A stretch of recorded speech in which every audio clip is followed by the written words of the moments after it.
So yeah, it's Speaking of Conor, what's up with his man, Dylan? Son, I don't know what's going on with Dylan. Dylan texted me the other night to hang, and I was doing shows, and I was like, what happened with this fight? And then he literally just, I'm telling you guys, he just texted me now. We'll talk about it live. And it's like, Dylan has put himself in this weird position where it's like, it appears as if he's doing these, even accepting the fight as a way to get attention, and I'm sure there's a way to maybe monetize that attention. When you're stuck in the afterlife. But now you're putting yourself in the situation where it's like, is everything for an attention? And if everything is just for the attention, now you're manipulating me or like using me to give you the platform, you know, which I don't like. Like, yeah. I don't think, I don't know if I said this on the pod or off the pod, but I don't think he's fighting again, period. I didn't think he was going to fight KSI. I think probably something is wrong, and we had fun when he was on the pod. I'm not trying to hate, but I think there might be something wrong with him, like in his body. Yeah. But how do you maintain relevant? Like, I kind of empathize with it. Like, the only way he can make money his whole life is fighting. Now he can't fight, so how do you try to make money when you can't fight? that's a really interesting Pivot to thing. something else, or if you're really good at generating attention, which he is, and being controversial, which he is, you can like him or hate him, but either way, you're going to enjoy loving or hating him. Yeah, but he doesn't get paid by just signing up to a fight and never fighting. Like, I'm what's sure the there's upside? some I think he's side getting money paid from endorsements audience and- and like from like having appearances or whatever. audience and influence. I think he makes money from. Yeah, I get that. But if he just keeps doing this, you think that's going to No, keep I think It's a this short-term hustle. I think this was his last chance. I don't think we're buying it again. Whoever he fights, Matt, I don't think nobody's going to, but the amount of people who are going to be like, oh, I want to see this, it's going to drop at like 50% every And time. has he said anything? He hasn't. He just he pulled out the fight and hasn't said a word. There's I don't one know. more fight that he could do and then pull out of. But I think that people give him one more chance, and that is a jiu-jitsu fight against Gordon Ryan. I mean, that'd be crazy. And like, because they, I guess, tied earlier in their career, and then like, Yeah. people still see Dylan as a jiu-jitsu guy, and Gordon went on to have, you know, the most incredible career in jiu-jitsu in history. He's the most dominant, you know, submission grappler ever. It's unbelievable what this guy's fucking done. And I'm watching it as like super casual from the side, but like the level of dominance, you're talking about Michael Jordan type shit. Like this is, and I think that people would have an appetite for one more thing, but But it'd be risky for a fighter to take on a fight with him if they are going to be like, okay, I'm going to go to camp and I got. oh, they'll never do it again. It's like, okay, I spent the last 4 weeks in camp. Yeah. And now there's nothing to show for it. My opponent pulled out. Like, that sucks. Yeah. Even if you pull out early, and even if it's for a valid reason, if it happens multiple times, it's like, it's not trustworthy for me to put my body through this pain for no Yeah. outcome. I think you're onto something, Akash, because if he could physically do it, why not? Yeah. This guy has dedicated his life to combat. Like, it's not like he hasn't been in the fucking octagon. He was in Bellator. He had 2 fights against guys who go out there and they dedicate their life to beating the shit out of people, right? Yeah. So, like, the only reason why I could see why he wouldn't is if there's an actual physical ailment. And I know he's a troll, so it's easy to be like, oh, he's a pussy, he's this, he's that. The guy trained for his entire life. You're not a pussy if you train for your entire life. You're not ducking fights if you train for your entire life. You don't train for 25, 30 years, whatever, and then be like, yeah, I'm just not into it. I'm going to just keep building up and ducking out. So, like, I empathize with him. I'm not trying to, like, jump on the pile. I don't know if he's going to fight again. Hopefully he can, but I just don't see it. Yeah. And it is That sucks. Yeah, it is a shame because he had that spirited interview with Ariel Helwani, and like that interview got crazy views. So there was this interest. Yeah. There's at least an 100%. interest on like seeing people dunk on him. And that's what Ariel really laid in. And Ariel ended up being right. I think Ariel also called. He's like, I don't think that this fight is going to happen. Yeah. And it's like, but the shame is it's a missed opportunity. People want to see you fight. Whether they want to see you get beaten up or not, doesn't matter. People pay the same price of admission. Like, they love you or hate you. So it's, what a shame. I feel bad for KSI, low key. Yeah, It's like, me too. Yep. you putting your body through this shit. It's You the second training time every in a row single it's day. Oh, Last time we fuck. were in London, remember the other guy pulled out, whoever he's supposed to fight. Yeah, I forgot who And then he ended up taking on, he ended up His doing brother, the boxer's brother. Oh. Tommy Fury? Yeah. Oh, yeah, no. yeah. Wait, That was- Tommy that was was supposed to Logan. fight KSI? That was No, he Logan, was going to or fight Jake. I mean, Jake. Jake. No, who was KSI going to fight? And then he ended up fighting Swarms, I think his name Yeah. was. Yeah. He was like was hyped. I can't remember. Some guy he doesn't like, genuinely. Oh, was ready to fight. Johnny Tsunami or something like that. The Disney No, guy? Alex Wasabi. I Alex knew it was Wasabi. something Alex Wasabi. like that. I knew Alex it was Wasabi. a Johnny Japanese Tsunami's word. close. Yeah, it was Yeah, close. yeah. It was close. Is that Yeah, Japanese word? yeah, tsunami. It's not. Come on, bro. Tsunami's a Japanese it? word. That's not Japanese. It's just a. There's just a big one that hit it sounds Japan like one it could be a time. Japanese word. Tsunami. I don't think. I think that's Tsunami. a Japanese Of word, course, bro. it's a The Japanese word. TS makes me think makes me think it could be Japanese. Tsunami. All right, let's That see. doesn't make me think it's Japanese. All right, let me try again. Japanese. It's Japanese. Idiot. You fucking racist. Fucking homeschool. What does it ass mean? motherfucker. It means harbor wave. Yeah. Come on, bro. Tsunami. Tsunami. Why are you saying it like you knew that? You just googled it also, motherfucker. Why is he acting like my boy. Why is he acting like he knew? Go attack Miles. He Miles agrees He's with acting you. like he knew it the Miles whole could do time. no wrong, It means right? harbor Miles wave. could do no wrong. Dude, it means literally it means Here, you harbor get to wave, the dude. same. You get to it. You Yeah. Google it. Yeah. Dude, it means harbor wave, you fucking idiot. How'd you not know that? Son, it means tsunami. Whatever it means in English is up to y'all, but for us it means tsunami. What do you mean us? I'm What? No, you're not. yeah, I am. I can't say that. Yeah, not on the podcast. You can. Yeah, you can, bro. Oh. I can. Oh, okay. Wait, could I go like? Come on now. No, but like if you see a tsunami in the distance, we all look Japanese. Like I'm just saying, like when you're looking for it. That's why, you know, it's the land of the rising sun, bro. That's why they call it that, dude, because it's sunny. It is sun, not me. It is Like sun, it not is. me. It is, dude. Sun to me. Okay, guys. Yeah. Can we talk? There's one other big thing we need to talk about. Okay, dude. Prince Harry. Speaking about humility, Yes. okay? A lot of humility. We gotta talk about this guy, Prince Harry. Extremely, Yo, let me tell extremely y'all humble. something. I mean this sincerely. Prince Harry and Meghan, we don't give a fuck. America don't give a fuck about you. A lot of people care, dude. We don't care about the royal family. They got a We Netflix never show. cared about nothing that had to do with y'all. 1775 was the last time we gave a fuck. You don't even give him the whole year.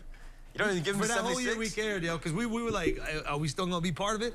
But once 1776 came around, we didn't give a flying fuck about y'all. Keep your shows, keep your drama, keep all that nonsense. That's for you British people to fake care about. We do not give a fuck. We don't care. They be fake caring, bro. They fucking fake care. I want to hear the gossip. I'm the only one that wants to hear what comes out in this book. That's that British. That's that Yup, British yup, influence on Indian yup. people. They fuck that into. Those you. be- They fuck that into you. You still British.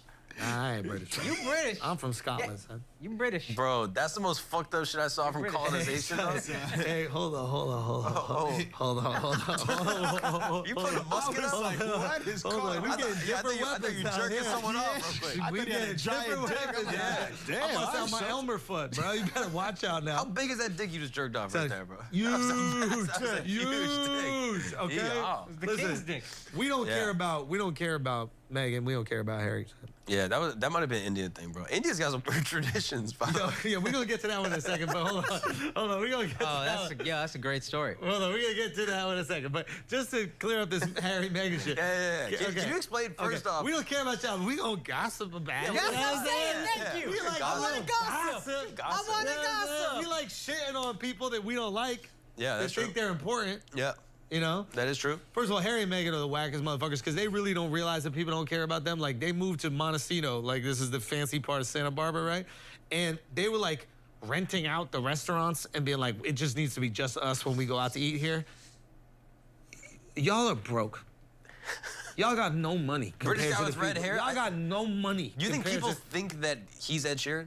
I think that's what he's Yes. afraid of. I think he's Yes. afraid. A red guy Yes. with a British accent walks around. They're gonna think I'm fucking Ed Sheeran. They're gonna ask me to sing. Yo, that's crazy. He's being mistaken. Yeah. That motherfucker's mistaken. If he walks around security, we think he's someone else. So the We best ju- he's gonna get is Santino. So you know, Andrew Santino, we found a character he could actually play. Oh, he would kill his that episode role. ain't out yet. They don't even know. No, yeah. It will eventually be. Yeah, though. yeah, it will eventually be out. Santino's more famous than Harry. That's, That's not true. Santino's more known than Harry. That's definitely not. That's literally not true. Nah, That's not. I can't pick out Harry on the street.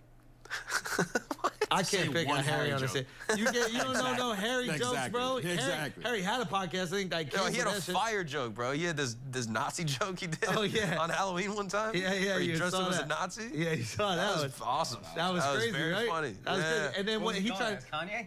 yeah, he tried to blame it on William and Kate. Yeah. What'd he say? I don't know. I just read the headline, Yeah, bro. the audiobook didn't come out yet. Yeah, the but audiobook eventually- didn't come out, eventually so when that I will audiobook listen comes to that out, shit. he's gonna read it in British Nah, too. but do I know anything about this shit? Because I really don't. I know a few things. Okay, go. Spit it. So basically, he dressed up as a Nazi, and he said that they like encouraged him to do it, and it was like an Africa party or whatever, or it was it was basically an Africa party, and he dressed up as like a Nazi general that went to Africa or some shit. So he's like, I wasn't a Hitler, I was a good Nazi, and I mean, the they, Nazis did go to Africa. and they encouraged me to be this guy, blah blah blah, and that like Nah, B. that's what he claimed apparently. How old was he? I don't know. I think he was like late or like 20s, early. All right. What else he said? He said Early he killed 25 Taliban. Yeah, he called it knocking chess pieces off a board. Yeah. That's kind of fire, to be honest with you. But like, That's how did he kinda kill fire, to him? be How did he honest kill with him? Yeah. You think he like with a gun shot him? Musket. I don't think they're putting him in the position where he could be shot. Maybe back he's a at. sniper. Maybe he's a sniper, trained sniper. Maybe his cap. Maybe he busted a cap. No, maybe his cap. Cap. He ain't kill no 25 Taliban motherfucker. Why would he lie about that? Why would he lie about So killing did we people? talk about it? Lying about killing people? Who was that politician that lied about being a POW? George Santos? Or he lied about everything else. No, he lied about He it. lied about literally There was everything. one other guy. Fuck, Yeah. I forgot his name. Did George Santos lie any more than the average politician? Yes. Here's my feeling. Yeah, He- I've- let me tell you why. I don't know the full Let me tell you story, why. to be honest And with this is you. what's so I interesting. I took us into a place I wasn't prepared for. But this is what I think is so interesting about the Santos thing is usually politicians lie about what they're gonna do for you, and they all lie, and everything they promise they don't deliver on, and it's all lies. He lied about who he was and what he went through, Yeah. and I think it's really funny that now what gets you elected is lying about who you are, not lying about what you could do for people. That's because funny. we're so desensitized to the lies of the politicians. It don't work no more to tell me you're gonna do something for me because I don't think you're gonna do anything. So we're buying into you. Now, Person. now you gotta be fucking trans, Holocaust survivor, all these other fucking things he And said. I think, is that what you're saying? That like, we've spent so long with people being like, hey, I'm gonna help the black community. People are like, fuck that. We're not trusting the lives anymore. Tell me we're you just gonna, black. We're just gonna vote for a black guy because then at least I know you're not gonna work against us. At least be black. And that's what he did. Like, I don't know. I just think it's like we get caught up in this crazy story, and it's absolutely crazy story what he did. But there is a kernel of truth in it that's really fascinating, Yeah. which is politicians almost ran out of shit to lie about. And then he was like, there's a whole lot more. Like, you know, like, that's wild, right? The only difference And is it that works. the only difference is that when politicians lie about what they're gonna do, they can still say like, "Oh, I was trying, but the other side is blocking me." Yeah, But this, yeah. you can't like take back any of these lies. Like, Nah, they're nobody- blocking him, bro. They're blocking He him for was being trying. he's a trans He was trying. American. They started blocking him, And they're bro. blocking He was him trying. for being a Lying about trans who you American, are way bro. different than lying about what you're gonna do. Yeah, that's way You know how many different. places I promise I'm gonna take my wife? We ain't going. But I am who I say I am. But eventually you could. One day you could. That hope. You know Yeah, what I'm that's why saying? it's less bad. There's a hope you could lower taxes. Like Al said, there's plausible deniability. That's a very important thing. And you saying, hey, I've fought to lower taxes. Yeah. How can you prove me wrong? Yeah, exactly. But saying I am something I'm not, it's like, well, you are a fucking liar. You're 100% right. I'm just saying it is an interesting time that we would rather just identify with the politician because we know that they're not going to do nothing for us anyway. yeah, that's- And I think that's the thing we could take away from this. The crazy part is that, like, when two politicians are running against each other, they vet and they look into somebody's past. How did they miss Son, all this of guy these got things? the laziest opponent ever. Oh, yeah. How did he miss? He lied about where he worked. He lied about graduating school. His he lied mother? about His mother, bro. He was like his grandparents one were generation. Holocaust survivors. Like, that's nuts. That's the only thing that he ain't lied about. Really? Well, they survived. They wasn't there, but they did survive. Like, you know what I'm saying? On a Like- technicality, like, yes, that's the imagine one someone thing, tried to yeah. call him on that shit, and he was like, "Well, did they survive? They didn't die in Did it. they make it? Yeah, how am I here? How am I here? They then? were born in 1963, but did they make it? That's funny. Like, yeah.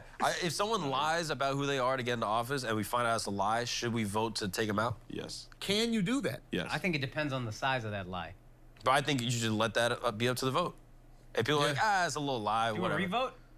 If like part of the reason you got in is because you said, hey, I'm this, I'm this, I'm this, and everyone was like, oh, I like you because of this, and this. Yeah. Then you got in under false pretenses. Well, the people from his district are telling him to step down. They should from do that. both sides. But should there be a legal precedent that like, hey, if you do this and we find out it's a lie, you can get re-voted out? If you lied about kind of who you are, if you lied, not if you lied about promises because they all lied, but if you lie about shit in your control, what Akash was saying earlier. Yeah, and things that are verifiably like, okay, Yeah. this is not Should be a true. revote. Yeah, 100%. Yeah. But it's Now just, they're gonna get him on campaign finances, because like all of a he's sudden running all that money through he went from making like 55,000 for like the past 5 years to all of a sudden 1 year he made like 700,000. That's all you motherfuckers. Wow, he started a lemonade stand. And then he like crazy, dude. he donated his campaign some crazy amount of money. So it's just like, all right, somebody came with the big bag, be like, all right, we tapping you to run. Yeah. You gotta do what you gotta do to make it, and then. But Crazy. But ain't that on us a little bit too? Like, isn't on us the voters that we're doing this? Like, we're just looking for representation instead of like the best person for the job. Absolutely. Yeah. Like, And none of us vote locally. I'm not gonna vote locally. I'd vote locally. Gay. I'm not gonna do that. That's super gay. I'll take it. but I just think that is a kind of interesting thing. Is like if we just went out for the best person for the job, regardless if it was like, I think this goes to what we were speaking about earlier. Hopefully, it's in the episode when we were talking about maybe it was the car insurance or that kind of Yeah, stuff. yeah. But exactly like if you're not judging a book by its cover, you're just judging a book by how well they fucking drive the car, and that's how much you got to pay, right? And it's like, if we are looking for the best person for the job, whether they're a fucking Jewish guy who's 64 years old, whether they're a Chilean chick who's 23, like if they're just the best person for the job and we just remove the identity politics, then maybe we'll end up with that. Yeah. But we're so caught up in the identity politics that we're rooting for these people, we're voting for these people that might not even be the best for the job. And if they are, their qualifications can't just be that they check off boxes. You know, like, Yeah. It's just, how do you know who's the best for the job? 'Cause Yeah. they all lie. yeah. I mean, you can at least read what they're gonna try to do. Oh, But that's that what goes back to them yeah. lying about what they're gonna try to do. Like, That's what I was saying. Like, is this the readjustment? Like, the readjustment we were talking about, the guy who won the custody, is like, is that the overcorrection? Yeah. Like, will this be the overcorrection? We'll be like, all right, well, maybe we should stop just voting people in for identity. Or and then this one is like, all right, maybe we should stop just letting people say their whatever so that they can win their kids back. Maybe we need another kind The of way you get a system. politician to do what you want him to do is you gotta pay him a lot of money. Yeah. So I'm wondering how much money do you have to pay to get him to do even like a little thing? Do you know? Like, how much are these super PACs paying? Like millions of dollars? But he was doing this before them. Like, the dude lived with another dude and was like selling him these dreams about all this other shit. He's just like a manipulative, power-hungry motherfucker. But all these politicians are like, they're all willing to sort of bend things for money. Yeah. So I'm like, could you pay a politician a couple $100,000 just to get him to do a small thing? Like, just like include you in a speech? Oh, yeah. Like, how much could that cost? I mean, Obama Genuine did that question. shit. Lil Wayne paid Obama Hey. to mention him in the speech. You didn't remember that? Is that true? Oh, that's true. Yes. Is that Lil Wayne true? paid him $400,000 to mention him. Worth it. That shit is hella worth it if so you you, do you that. say on the record that's what happened? That's what you're saying? Last podcast on the left, tell me I'm lying. Isn't that his podcast or something Isn't like that a that? serial killer podcast? What the fuck? The last podcast on the left is a serial killer I podcast. thought it's a I'm liberal fairly podcast. certain. No. What was that podcast that was like? He said it so cocky. Yeah. Hold on. Tell me I'm lying. Tell me I'm lying. Last you're podcast lying. on the left. You're lying. No, there was a podcast Isn't that that a was. serial killer podcast? I think so. With a comic. What's his name? Ben something. Yeah, they cover serial killer shit. Oh, my bad. I'm thinking about a liberal podcast. What is it like? A bunch of guys. One of the guys used to write the speeches for Obama. Oh, This Is America. Serial. No, This Is America. Yeah. No, not This Is America. This American Life. This American Life. That's the one. Are you sure it's that one? I don't think it's that The one. Fresh Air podcast. It's something with America. Pod Save America. Pod Save America. See, Thank you, Shub. You I had no clue. All right, so come back in. What you were trying to say? we don't even know that podcast. Yeah, that's how Red Pill we are. We don't even know We don't that know any podcast, yeah.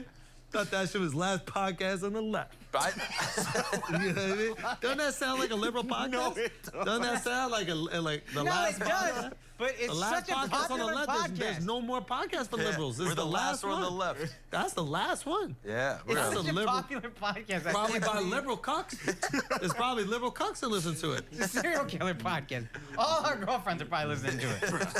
The liberal cucks, they are. Hey, they're all more liberal liberal than cucks, us, you know? probably. They're all fucking You know what I liberal mean? cucks, big Manosphere, time. Red Bull. Yeah.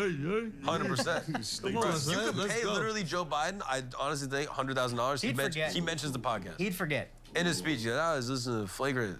This is a flagrant podcast. No, we could The get guy. somebody though that's more cognizant or whatever. Pelosi, like you could pay her and you can make her slip in a funny word. Say titties in your next speech. Just say it. Yeah, she would. And you just we'll give you 100,000. Like What about AOC? you could get her. I genuinely think if you pay enough money, you could get her to fit you in a speech. How much do you think it would cost for her to talk about the Four Locos? How much do you think it would cost? AOC? Yeah, AOC. Because she don't take donations, right? Everyone takes donations. You just gotta be big enough. She taking donations of ginger. Son, Harry's fucking AOC. Harry That's is, crazy. son. That's in the His book. I'm business getting is this taking book. over, son. I'm getting this The book. guy that wrote A-Team is fucking AOC. Son. For real. That's crazy. Talk about Ed like that, son. Talk about my boy Ed like that. son. Anyway, we gotta find a politician to go donate a bunch of money to and change American politics. All right, That'd be the stupidest waste of money. let's do it. I think we gotta do it. Is there any more topics? Can we just do feelings, no facts, and just rifle through a bunch of things super quick? Yes, we can. So I'm just gonna say them and we can just go. All right. All right, bro. All right. Well, there's this awesome Indian tradition I've been dying to tell you guys about. Oh yeah. This is awesome. Have you seen this, Akash? How do you know about this? I don't know if Akash? this might be another story. I think you're talking Have you about. seen this? This is a beautiful thing. Someone actually posted this in the flagrant subreddit. Oh, It was I so can't beautiful. wait. This is so amazing. So I this is can't wait. basically a tradition that happens in the northwest part of India, where basically the man will suck on his mother's breast. Oh, Yeah, buddy. son. Yeah, Oh, buddy. shit. Get some more, fam. Yo, get some more, fam. Like you ain't done that before. And this is Yeah. basically to acknowledge, like, okay, I'll never forget my mother. I know where I came from, even though I'm going to be sucking on my wife's titty from now on. But Yeah. this is actually What's where I the big deal? started. Okay. You all didn't do that. Wow, that's So this is him getting a little taste right there, and then the photo op where he kind of poses. son. Y'all really do be fucking mutts. Yeah. Y'all all sucked your mom's titties. What's the big deal? This guy's 35. Come on, bro. So what? Come the on. big Y'all that horny, bro? Yo, her big eyes deal? rolled to the back of her head. Go look back at the suck. Son. She was enjoying that shit, bro. Bro. Look at this. Oh my. Oh. Yo, he yeah. went for Oh! it. Did you see the eye roll? saw that, Her bro. eyes rolled to the back Her of her shoes head. curled the other way. You can't make your mom feel good. Nope. Bro, not like Nope, that. not like Not like that. that. Why is he All holding? y'all sucked your mom's titties. Her eyes probably rolled in the back of her head. He's holding coconut. Look at that. You were fed formula? Probably. fed You look formula? like you're a I formula look, fan I a look little. like a fucking formula. That's a Yo, little. why you ain't shit. Now, is it true that this is a popular tradition and that it's often replaced with a cup of milk, a glass of milk at weddings? No, I've never heard this. You've never heard this? No. You Shut- were at my wedding. Did I have milk? I don't know. Oh my God. Now? Wow. Now, son? Wow, Now you want to be quiet? Literally, I was talking to Shu about this earlier today. I showed this and I was like, bro, this is unbelievable. Have you ever heard of this? And he was like, bro, I've never seen this in my life. That's so fucking weird. And then I started reading about it. I was like, oh yeah, in this part of fucking India, part of the cultures, they do this. And sometimes they replace it with a glass of milk where they drink it as like a ceremonial thing. And Shu immediately goes, oh yeah, the glass of milk. Everyone knows that. I know about the glass of milk, duh. And I was like, oh, that's just a symbol for sucking your mom's titty? And he's like, oh yeah, I never knew that. All milk is just a replacement for titty milk. I Yeah, mean, that is true. All milk is a replacement for titty milk. That is You true. drink substitute titty milk? You drink substitute titty I milk? drink You almond probably milk. drink almond milk, which is even gayer. That's not gay. Oat milk, I drink bro. nut milk, bro. milk? What's gay about nut milk? Yeah, that's yeah, true. yeah. What's gay about That's a drinking some good-ass nut milk? point. Yeah, this fire, this tradition. We don't do it, but God bless us. Why You know didn't what I you mean? do Can it? I ask you respectfully, is that something that you would do? No, I did not. If it do was part of tradition. I was at No, your I- wedding, no. asshole. I remember you didn't do it. But like, I thought you did do it. I was almost positive you nah, did it. son. That would be. You're talking about my mom right now. Mark. Did you- Keep that in mind. Keep that in I mind. know. I'm just- of You're course. talking about my mom. Keep that in mind. I'm not saying it's your mom. I'm saying you can get a substitute. You get someone to. Why would I get a Oh, substitute mom? that's a good ass idea. Throwing in the sub for the titty sub. That's what your wife is a substitute mom. Yeah, What are we talking about That here? is a good point. Wait a minute. So what did like the brown stuff? What did that symbolize? What brown stuff? That was a mud. That's what I was saying. Wait a minute. What brown stuff? Remember they gave us. Oh, that we was eating? Yeah. Oh my God, the Son. sticky brown. Welcome to Mudfuckers. Yeah. No way. For How some, did we yeah. not think of this before now? Welcome to They Mudfuckers. basically nutted in mud, mixed it all up, and then made us eat that shit. Yeah, that's what that is. What type of fucking tradition is that? Yeah, Prasad, dude. That's Prasad. Golly, Al, why didn't you tell me that shit? I was scarfing them things down. I had at least 2 handfuls. I went back for seconds. You were rolling face, bro. I was. It's delicious, dude. Oh my God. Okay, if you were at one of your friends' weddings and they did that, would you have any issue with that at all? I would be a little bit perturbed, I think.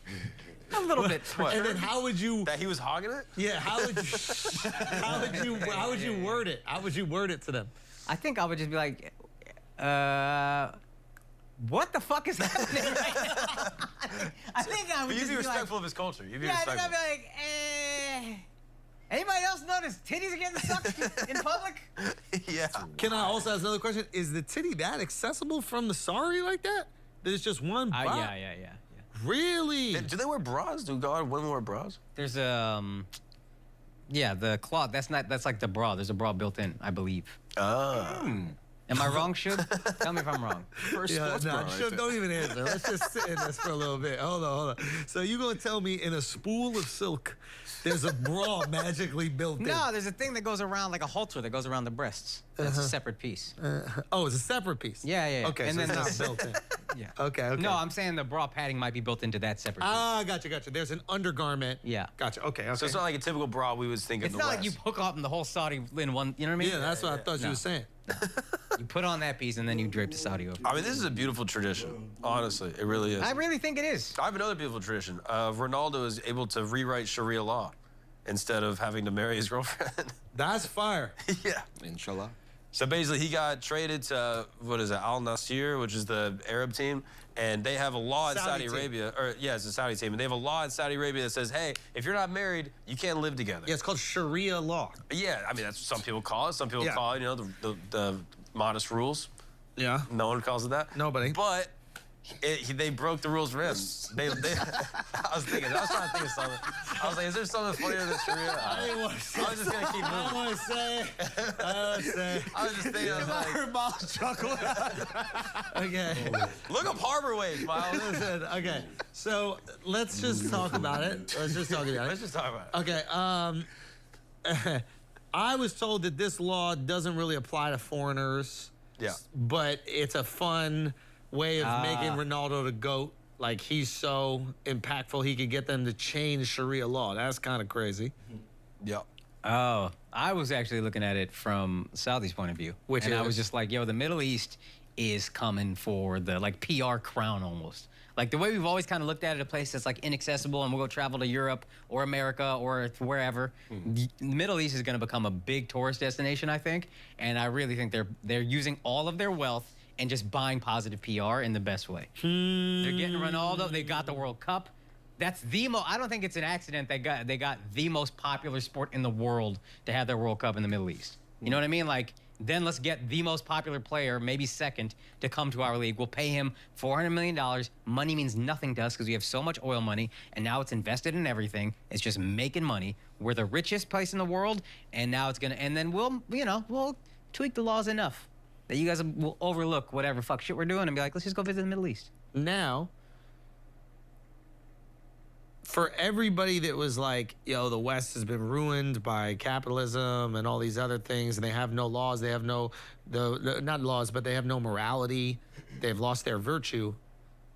Now that you're seeing Middle Eastern countries start to sacrifice some of their morality and laws and virtue for capitalism, can they really question how it's happened in the West? Or is this just a natural process? Is it almost like some shit where we'd be like, yo, I told y'all so.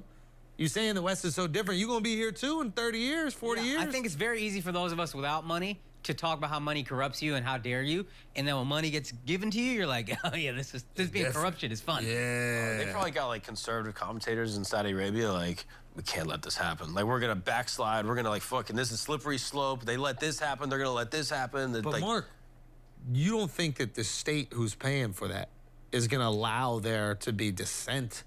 yeah, that's a Right? good They're point. gonna say, yo, shut your fucking mouth. You excited about it? Don't bring it up at all. Here's a couple million. Exactly. Yeah, that's a good point. But if people are seeing like this whole thing backsliding, and all of a sudden like little things get chipped away, and like the whole country becomes immodest, and it's not a secular country, or it's not a religious country anymore, etc. I think there's gonna be people that are like, nah, we're not gonna have it. Like the way we have it in America, in a way. Yeah. I wonder if they can maintain their country without oil, eventually they run out of oil. Can you just be a strictly religious country without some incredibly lucrative commodity to prop it up? I don't know if you can. Well, that's what I wish I. Like you, sorry to interrupt, but like you can with oil money because you can tell people to do whatever the fuck they want because you pay them for their lifestyle or subsidizing it, and everybody's living kind of good. They got their apartments taken care of. Like I think even in all the Emiratis don't even pay for rent. So it's like, yeah, they're gonna do whatever you say. Well, there's probably a lot of poor religious countries too, though. I don't know exactly which ones, but like keep going down there. Yeah. But like, there's got to be countries like in West Africa Pakistan. that are like deeply religious, but they don't have these natural resources and they don't got a ton of money. But my suspicion is like in those countries, you see a lot more of those citizens breaking the rules because they got to survive. Yeah. So like prostitution probably a little bit more popular, at least among like the people there. A little drug thing here and there. Yeah, That makes sense. maybe but more. I would say more so than you see like in the Emirates or Yeah. Saudi, where there's like a safety net for those people, which is the state. That's probably true. I need to finish watching this thing. I was watching something on Qatar, or Listen Qatar, to however it. you say it. You listen to it with Audible. It's way easier. You could just listen to it. whenever. You know what? I'm out of credits. It's the darndest thing. Isn't it the darndest thing? Well, maybe They wait don't 6 wanna to 8 make months and money? then you can get another credit. Okay, maybe. Let me see if my credits came in just yet, but go on. But they were talking about how, let's say, Qatar got the World Cup and like how, again, they're on this PR campaign basically. They understood oil money was going to run out years ago, so they gave their wealth to basically like a hedge fund, and they own some crazy amount, like 60% of the skyscrapers in London they own. Like their money, their oil might run out, but the money from that oil Exactly. is growing and growing and growing. Hey. They're fine. He's not listening. No, you're 100% right. They do own 60% of the skyscrapers in You London. know what, man? You were right, dude. You were fucking right. You took all the air out of my wings. You know what I mean? No, but Took the wind out of my sails. But he did. He repeated. I just he repeated exactly the what you last said thing back. Nah, I be doing that shit to my wife. all the No, I time. do that shit too. So We all if you do get it. the last That's a line, classic son, move. bro. Oh, so I know exactly what you're saying. They are preparing for it, and they knew this back in the day that the oil was going to run out. 100%. I heard everything that you said. It's just a very common talking point, so I didn't need to listen to it. You just said earlier that they're gonna run out of oil, so yeah. That's impressive. You were checking the blockchain and listening at the same time. The That's exact crazy. same thing. Still no credits. So The credits are on the blockchain. I'm telling I think you. I'm gonna go telling find you. him. I'm gonna go find him. But yeah, I think that like they're in a weird situation. I think the reason why they have to buy so much real estate is because I think they're not allowed to make what is it called interest. So they have to invest in actual things because the interest is haram. Yeah. Well, they're gonna find their way to get their money. Yeah. But I was also thinking, like, Live golf tournament doesn't seem like it's doing a lot, but that's trying to buy PR. World Cup probably bought some PR. How can they not fund their own NFL? Sports washing, is that what the term is Yeah, called? but they have so much money. Football is the most popular sport in America by far. You could easily tell every NFL player, I'm gonna quadruple your salary. Let's see if you want to come on over. And they might have enough money to pull that off. Yeah, but you know what they won't have? They won't have. Let me not say easily, but you could theoretically. I think what they won't have, and this is important to sports, is identifying with the team. I think it works in a thing like golf, Oh, where you fair. identify with the player. Yeah, fair. But like the team is representative of the city, and the city is part of your identity. So you're like, that's it. You're from Dallas, you gonna fuck with the Cowboys. Like I'm New Yorker, I'm gonna fuck with the Knicks regardless. Like Yeah. if we get to see them, well, you saw it, but like if I see the Knicks win a championship in my life, that's gonna be so meaningful. If like I love some random team in Jeddah, Saudi that's Arabia, fair. like Yeah. But for the individual sports, like for tennis, for golf, for F1. Formula One, like all those things where it's, or F1 is a perfect one because the teams ain't even really from an area. Like all the cars I think are made in England. I'm pretty sure all the engineers and kind of shit are from up there. So yeah, those are perfect, and those are just the money games, and that's why you saw so many races in this last one in the Middle East. Yeah. I think they had Oman. I think they had. Did they have Saudi? They got Dubai, I think. They had Dubai. Like they had a few. Qatar maybe. I think the last race of the year is in the Middle East. Bro, Like, how fire would it be if there's a female F1 driver driving in a country where that'd be women sick. can't drive? Well, no, she just have another person in the car with her. They just That would slow her down. though. weighing down the car. Yeah, that'd be fucked up, bro. That'd be crazy. Well, she had to wear. I guess she'd wear a helmet. You know Yeah, what I the mean? helmet's Yeah, the you don't. same. You don't need a burqa. That's a burqa. Yeah, that's basically the same thing. Yeah. Okay, this is breaking news, guys. Yeah. Andrew Tate has been hospitalized by the Matrix. The last thing we wanted. What happened? Well, basically, he sent out a tweet and said the Matrix attacked me, and then there's like a news leak that's basically out saying that he was transported to the hospital. No one knows if any of this is necessarily true or not, and no one even knows who tweeted from the account because he's been detained Matrix wants for you the to past think like it's true. week. But then the information came out that he had, oh fuck, where was it? I remember screenshotting it. That he had like a medical condition that he had already notified them of. So he went to the hospital to seek help for the medical condition. I didn't know that. So it wasn't like I've been attacked. Yeah, I don't know. So, might want to cut this, but did you see True Geordie's? One of the brothers was claimed to have a pre-existing health issue that he told a medic about, which led to him being taken to the hospital, Daily Mail reports. So I want to go on the True Geordie, because True Geordie did a whole fucking thing saw about that him shit, lighting right? him up. Yeah.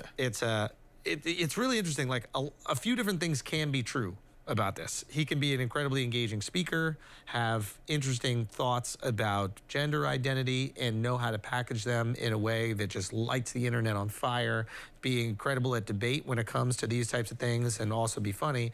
And also maybe be involved in some shady dealings with women and the sex cam business, and maybe the treatment of them. All these things can be true. And I think people are like using one to discredit the other when they're completely unrelated. Like, you can have a lot of knowledge about gender dynamics and know how to communicate it, while also maybe potentially have treated some women shitty. And guess what? Also treated women well. There could be women that are vouching for you that you did really treat well. Yeah. Yeah. Like, so all these things can be true. And I think like when you really are impacted by someone and really like love someone, and you've started to like craft your identity around them, you want to defend them because you're really defending yourself. Yeah. If your identity is interwoven with it, 100%. So it's like you And don't. same thing happens with Jordan Peterson. Of course. Like, people will rip on him, and then people will defend him to the death, and it's like, you gotta acknowledge, like, sometimes his tweets are crazy and out of pocket, Yeah. and, like, unnecessary. Yeah, he's they a man. won't- He they can mess won't up even, just like anybody They won't else. even see it because they're so tied up into his identity. Yeah. Which I think even he would say, and I think anyone would say, yo, don't make my message the only thing that you think about in your life. Jordan would be the first person to tell you that. Yeah. He'd be like, that's the most dangerous thing. That's what leads to tyranny. Yeah, you've created this, like, parasocial codependency that is not necessary and unhealthy. Unhealthy. Yeah. 100%. And Andrew Tate is like the same thing, where people rap themselves so much and they can't even acknowledge that his rap song sucks. That, It does, though, right? Like, no, the song is Wasn't bad. trash. Wasn't bad. stop, You think- bro. Wasn't You're bad. a fucking red pill, dude. Wasn't You're bad. fucking. Dude, Wasn't you're bad. fucking red. That looked like pill. a I'm red pill, Hollywood yeah. movie. That's I what told you I was signing up for Hustlers University last week. You are I'm doing it. fucking Yeah. big I'm dick, all in. red pilled, Yeah. opposite of a cuck. Nah, What is that shit was bad. Yeah. That shit was bad. But was it just, like Rated on a curve. What was it? Like I'm watching this and I'm like, what fucking idiot? Who does a fucking song and puts out a music video? Like, what a fucking loser, right? And then This you is the know, outfit you wore, actually. open her up, open her up. No, but so what I was wondering is like, if he's doing it sarcastically, like if he's doing it in the way that we did, open her Yeah. up. Or if you're just having fun, it's awesome. If he's just having fun, then it's awesome. If he's doing it where he's like, I need to be famous, whether I'm going to be on Big Brother or whether I'm going to be on this thing, whether I'm going to do music, something is going to make me famous. I'm going to find a way to be famous. That's crazy. Because That- he'd be so good at so many things. Crazy. It is rare. It is rare, that kind of talent. yeah. I'm telling Rap, Kickboxing. you. Kickboxing. kickboxing, Yeah. Talking. buying cars.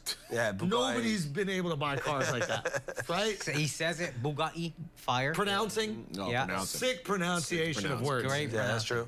Chess. Yeah. I think actually he's good at chess. He's good at chess. Yeah. But yeah, it is one of those kind of peculiar things where it's like, okay, if this is all about like what gets me on and what makes me famous because I have a desire to be famous, then you start to look through everything through a different lens. Yeah. At least that's how I would kind of do it. If he's doing it to just make a funny video, kind of tease himself, and like this would be a hilarious thing to just put out, then I'm like, okay, that's kind of great. Yeah. Cool content. You're willing to make yourself look dumb, and you know you look dumb. Yeah. It didn't look like that though. It didn't look like that. You can still make the song good too, though. That's what Lil Dicky did. He was like, I'm gonna make a song that's like funny and kind of silly, like kind of put myself Self-deprecating. on. You can't compare him to Lil Dicky. You got to compare him to like Jason Kidd. You know what I mean? Wait, why? Kobe Bryant. The guys who rapped as like athletes. Like there are other Kidd things, rapped? and then they just come out. I think Jason Kidd had one. I know Kobe had an album. Had an album? Yeah, I'm pretty sure he had Yeah. an album. Kobe rapped. Dude, there was a whole time A Shaq rap rapped. album? Shaq There was a too. time. I think Shaq started Shaq it. A went bunch of platinum or athletes some rapped. shit. He did. Cedric Yeah. Ceballos actually had a fire one weirdly, like for a ball player. Allen But again, Iverson had a fucking song come out. Yeah. That shit was fire. Then they said a couple select words, and they were like, "You're not a rapper no more, bro." yeah. Yeah. Wait, really? Yeah. I didn't know any of this. Oh, Iverson had bars He too. was 90s out. Yeah. On that Oh, that's crazy. Yeah. So what's the thing? Like, I think it's a tricky one, especially for Tate, because I think a lot of people are looking for. There's probably a lot of young men. This is the overcorrection, right? It's like a lot of young men probably feel like there's no voice for their emotional reaction to the popularity of feminism and the positions that are being taken by ultra feminists. And there is no like logical reaction for it. I think Jordan probably has taken some, and a lot of people followed Jordan Peterson because of that. And then Tate came in with like the most. Kevin Samuels came in. You've seen a lot of these guys, and like they're the overcorrection, which is like oftentimes when nobody's speaking out, the loudest voice is going to get listened to, and the loudest voice might not be like the most nuanced, specific one that can take on this issue. Yeah, and it can go over the noise. If a bunch of people are speaking, the guy who speaks the loudest can go over the noise. Yeah. Yeah. And I think people are tapping into not only that, but like, yeah, I think men in general in America, I mean, we talked about this before, just are in like a crisis a little. Yeah. It feels like. But I think it's touching on like part of the inequalities that exist against men that people don't really acknowledge because it's not trendy or whatever. But like the dude that if you are in a custody dispute, even if the mother's abusive, you might not get your kids. Yeah. That's not fair. Even a feminist would agree it's not fair. Yes. But the fact that it's not acknowledged, that's where people start getting crazy. And then they're run into the arms of fucking snake oil salesmen that are like, yeah, I'll promise you everything. Yes. It's like, And you, like we were talking about before, I forget who, you overlook all the dubious shit because they're saying the thing that you agree on. yeah, exactly. And you self-select. Your brains will just lock into the thing that's true and forget all the shit that's It's not. like all the fucking guys are the people who hate Jews, the anti-Semites, all of a sudden found Kanye as like the most genius artist of our time when he was saying the anti-Jew shit. Yeah. They weren't saying anything before. When he was like George Bush doesn't care about black people, all those people were real quiet. Yeah. Right? They were like, this is on it. This guy's the truth. The second he was saying that anti-Jew shit, they were like, well, hear him out. Yeah. You know what I mean? The music ain't that bad. Like this Kanye gets it. So I think what's happening here, like, with the gender conversation, I think what's often happening is there isn't enough discussion about biological impulse versus societal impulse. So like, what is affecting us and why do we behave the way that we behave? Is it biology or is it society? And I think that anything that's inconvenient to you, male or female, you want to chalk up to societal, right? You want to go, this is just society, so let's change it. Let's remove the stigma because it's inconvenient to me, right? Like, let's say, for example, if you're a dude that's kind of short, you want to, I'm not looking at you, but I'm not trying to do it. But like, let's say if your dude is short, you want to be like, well, it's just society. Society has told women that tall guys are more attractive. Let's get rid of that. That's stigma, that's bullshit, that's prejudice. Let's remove the prejudice against short guys. When in reality, there might be a biological impulse. Evolutionarily, a taller, bigger guy is going to make a woman feel safer and more protected. Absolutely. And because of that, right? Yeah. So it's like, but naturally as a dude, you want to go, we can change those things that would benefit me and make my life easier. And I think one thing happening, then you see like, Tate and a lot of other guys talking about this, but like, there's a lot of women out there who have maybe taken up promiscuity and tried to handle it with a certain amount of bravado. Yeah. They're like, well, guys can be promiscuous, so why can't we be put it on promiscuous? society. And then they go, that's society that says that we can't, and we should make society fair. And we should try to make society fair. The problem is, biology ain't fair. No. I don't gotta sit to piss. You know what I mean? Like, biology is just not fair. I think Neil had a great bit. He was like, I'm not sexist, but Mother Nature is incredibly sexist, or something like that. I'm butchering his premise, and I think that's one of those tough things where it's like, maybe society isn't the one that says that men don't like promiscuous women. Maybe biologically we don't. Yeah. And you're going, but there might be biological reasons for why men don't want to see overt promiscuity with women.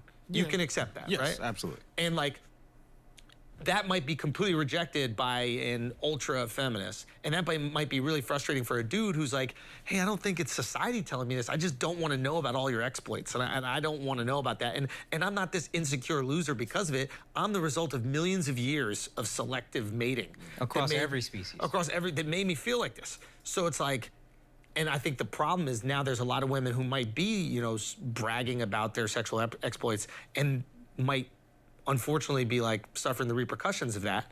And they don't want to acknowledge the reality, which is society or evolution or biology selecting them out of a thing that they might want. But I think then they would get pissed where they're like, okay, so biology is supposed to say that we're supposed to live in tribes of fucking 20 people and do these jobs, and you sit in an office and work all day with 1,000 people. Yeah. So you're allowed to break biology, but if I want to fuck around, it's fucked up. And that's why. And I also We're think also that's a not- generalization. Like, there are a lot of girls who are promiscuous that are winning, and many guys want to be with them. So it's like, I don't think, like, we paint that brush, and I don't think that's the case. There's exceptions. No, there Kim there's allowed to be Kardashian. exceptions. Well, and no. Sorry. Just to acknowledge this one point. I don't want to like beat down this point too much, but like Kim Kardashian, we know who her partners have been, but there's not that many.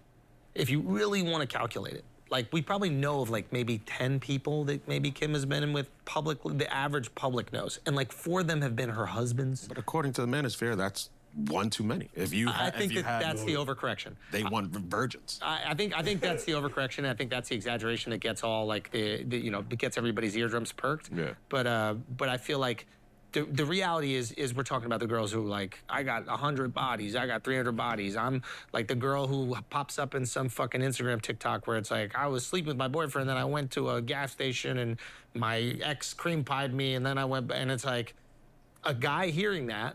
Is going to go, I don't know if I want to settle down with that person. I think most of us in this room would say that, but the boyfriend that she's went back to had no problem with that. here's no. what we're saying. That's not true, but I don't think. Oh, they split up?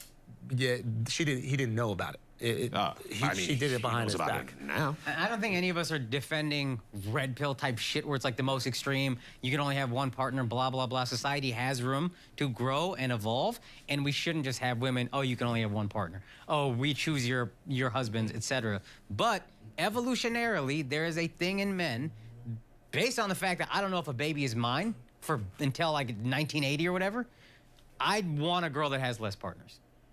And I get to have more partners because that's the only way to ensure I'm having kids. If a girl has a kid, she knows it's his. A girl says, hey, that's your baby, I just got to take her word for it. Right. I get you, and that's based on biology, but now society, like we've grown, So sure, and so that's what I'm saying. we can progress to a point, but you're asking us to overcome, like Andrew used earlier, millions of years of genetic evolution in this thing. We had to overcome a lot of things. I know. This is the argument that people get into, and then it becomes. And I'm not saying that what you're saying is wrong. I think that what we're disagreeing on, not me and you, like the argument itself is basically pinned on how much is biology and how much is societal.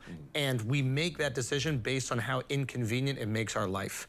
And the reality is we should make that decision based on what we are actually feeling. So it's very easy to chalk up everything that you don't want to do anymore to societal. And then I think oftentimes the things that are for your advantage, and men are guilty of this as well, the things that are for our advantage, we don't want to stop that. There's no man right here that's going, babe, I want to clean up half the dishes and I want to do half the cooking and I want to do whatever. We are totally fine with that societal pressure to have them, I guess, nurture us in that way, right? We're not giving any pushback, but we will give pushback if they're trying to do something that is inconvenient to us. They want to have millions of partners to do that kind of stuff. So we're guilty of it, so are women. But neither of us are willing to acknowledge or willing to honestly have the discussion about the biological shit and our biological knee-jerk reaction to things. And I think that's just what it is. Some of it is biology, and it fucking sucks because it is unfair. And maybe if we both just came together and we're like, yo, this is unfair, but like, knowing you've been with 300 dudes, that shit just makes me feel uncomfortable, and I don't want to handle it. And maybe in 100 years from now, or 1,000 years from now, or 2,000 years from now, we won't care. Maybe. I just wish there was one of these types that didn't package it the way that the Manosphere guys package it. Or the way the feminists package it, right? Yeah, because like, I feel like both sides are just too, like... Yeah, the Manosphere is the equal and opposite reaction to feminism, Yeah. which is like, I should be able to suck a dick every single morning for breakfast, and then nobody should judge me for it. Yeah. And it's like, well, now a Manosphere dude's going to come out and be like, you need to be a virgin, right? Yeah. But somewhere in the middle is like, yeah, you should have partners and be able to like live a life that's consistent with the technology we have to protect yourself from getting impregnated by someone that you don't want, while at the same time recognize that maybe being with too many people is gonna, for whatever reason, turn off. And we're talking about millions of years of dating or mating has created this way, is gonna maybe turn off a suitor that you might really like. You know what I mean? Yeah, it's just people talking like that aren't entertaining. Yo, facts. We got the algorithm, man. It's not as fun to be reasonable. Like, I I feel like I've written jokes about this shit for fucking years in the most salacious way, and it's way more fun. Yeah. But now I'm looking at the way that people are like reacting to what's going on with Tate, and like the way that almost like young people are reacting to the content, and it weirdly like on some like OG shit makes me a little bit concerned. Like it's not that difficult, and people aren't that far off, but nobody's listening to each other. So now it's just on some fuck you shit. Yeah. And we're not gonna change, dog. I know, bro. I got sauce. Change, dog. You put on that hat, you became a real cowboy, dude. Became a real fucking Southern gentleman. Yeah. You know what I mean? What happened? So what do we do, man? How do we teach these kids? I think what you said a while ago, it's like you almost enter that stage where you blame women for X, Y, and Z, and they're this, and you go through that period, and then you have to grow out of it. Yeah. I don't know. We can try to curb it, I guess, but I don't know how you really. It's something you almost have to learn just by living, and then finding the right girl and being like, oh, you're not like trying to manipulate me. You're also just insecure, just like I'm insecure, and let's try to talk. Yeah. And if she's willing to listen, she's the right person, then y'all find that common ground. And then, you can have that in your personal life, but when it seems like in your public life, when people are refuting things that are just so obvious, like, you ever have a conversation and say, yeah, men are stronger than women, and then like a woman will be like, well, not all, and you're like, what is going? Are we gonna argue this right now? Yeah. Are we gonna argue that there's not a physical advantage to the male species? Like, yes, there are some women that are fucking strong, and now you're angry that you even have to discuss it. Yeah. And that's when you hear enough of that, then, like you said earlier, the then you go, Tate fuck it, I like the so Tate fun. dude that says these bitches guy. is weak, they I'm can't open sick the of door. this. Yeah. You know what I mean? Because I'm tired of arguing, so I like that guy. Yeah. Yeah.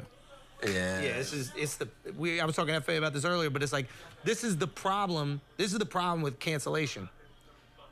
Cancellation makes the pendulum swing super far. When you allow someone to have an alternative idea, that's not too crazy. I'm not talking about like Kanye with the fucking Nazis, but I'm talking about just an idea that's different from you, and you don't even have to agree with it, but just allow it to be here without getting canceled, right? If you don't allow that idea to be here, the pendulum keeps going. Yeah. Right? If you allow it, it stops here, then it comes back here, and back and forth, and back and forth. Remember how similar politicians were back in the day? Yeah. Now these motherfuckers on different planets. Yeah. But back in the day, it was like Clinton, Bush, you know what I mean? Yeah. Obama. Like, it was just, you just operate, you go hot potato right here.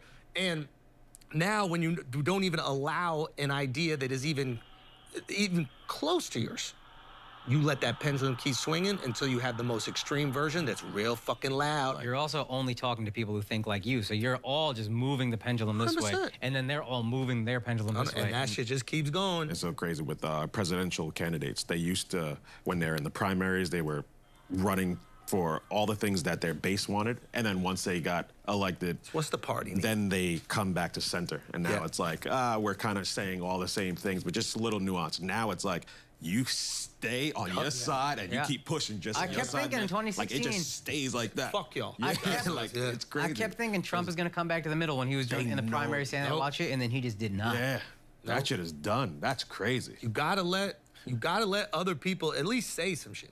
Yeah. Because if they're canceled for saying it, then other people are afraid to say it, and then nobody says anything, and now you just have the most extreme motherfuckers who don't care saying it. And they're gonna be looked at as brave, and then it's the same situation we were in before, which is, I don't care how nefarious an actor is, as long as they echo the sentiments that I feel that nobody's saying. And I don't know the solution 100%, but I know at least if you let motherfuckers say something and don't immediately try to get them out of here, you won't have as far a swing on the pendulum. Yeah, or at least try to teach them or educate them why it's not without being fucking aggressive. Yeah, exactly. You explain your point of view and have confidence in your point of view and have that discussion, because if you just go, what'd you say, you disagree? Fuck you, you're fired, you need to be canceled. There's gonna be a motherfucker with some Bugattis. Yeah. See, and You know what I mean? And that's the sucky part, because then you have the guy with the Bugattis and he's packaging this message in a way that people are like frustrated and they want to hear it. But then look at all the shit that he's doing behind the scenes. Is like, look at the guy who's telling you these messages. And that shit. To what you just The more I said, know about him, I'm like, oh wow, he's on some fucked up let's shit. assume, we got to find out if it's true. This is all allegedly. alleged. Yeah, and the song's not that bad. 100%. But like we were saying, you were talking about frustration. The more frustrated somebody is, the less they care about the person delivering the message. That's true. And that's what it feels like. It feels like dudes are frustrated, like real frustrated, and they're just waiting for someone to voice their opinion and or their emotions. Remember when we used to say agree to disagree? I don't feel like I ever hear that anymore. That shit Like, was whack, though. That don't make me feel good. Nah, but that's Agree to hey, disagree. nah, It's beautiful. better. It is better, but it makes me feel I horrible. don't think I've ever 'cause agreed we're to never- disagree. hey, I look, never agreed to Look, disagree. I grew up in. I go to that bad. That's my sacred flaw. That's my sacred flaw. That's your How about sacred flaw? agree till you tap out? How about agree you tap out? Like, I can't do agree to disagree to save my goddamn life. It's the best. Because if we agree to disagree, not 1,000 people are shouting at you and making you go that much further that way. Yeah.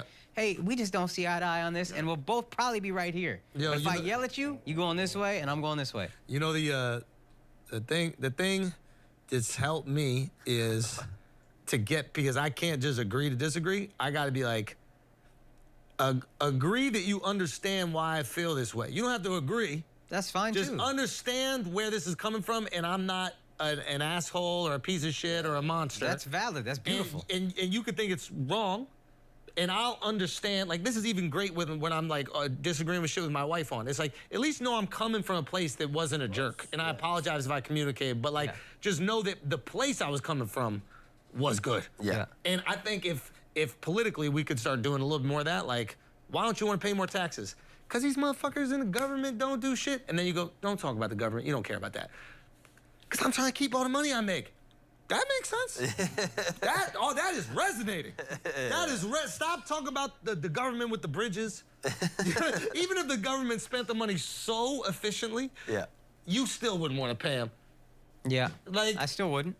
Even Black Lives Matter, All Lives Matter, if you can understand why black people feel this way as someone who doesn't get it and be like, okay, I see you on that.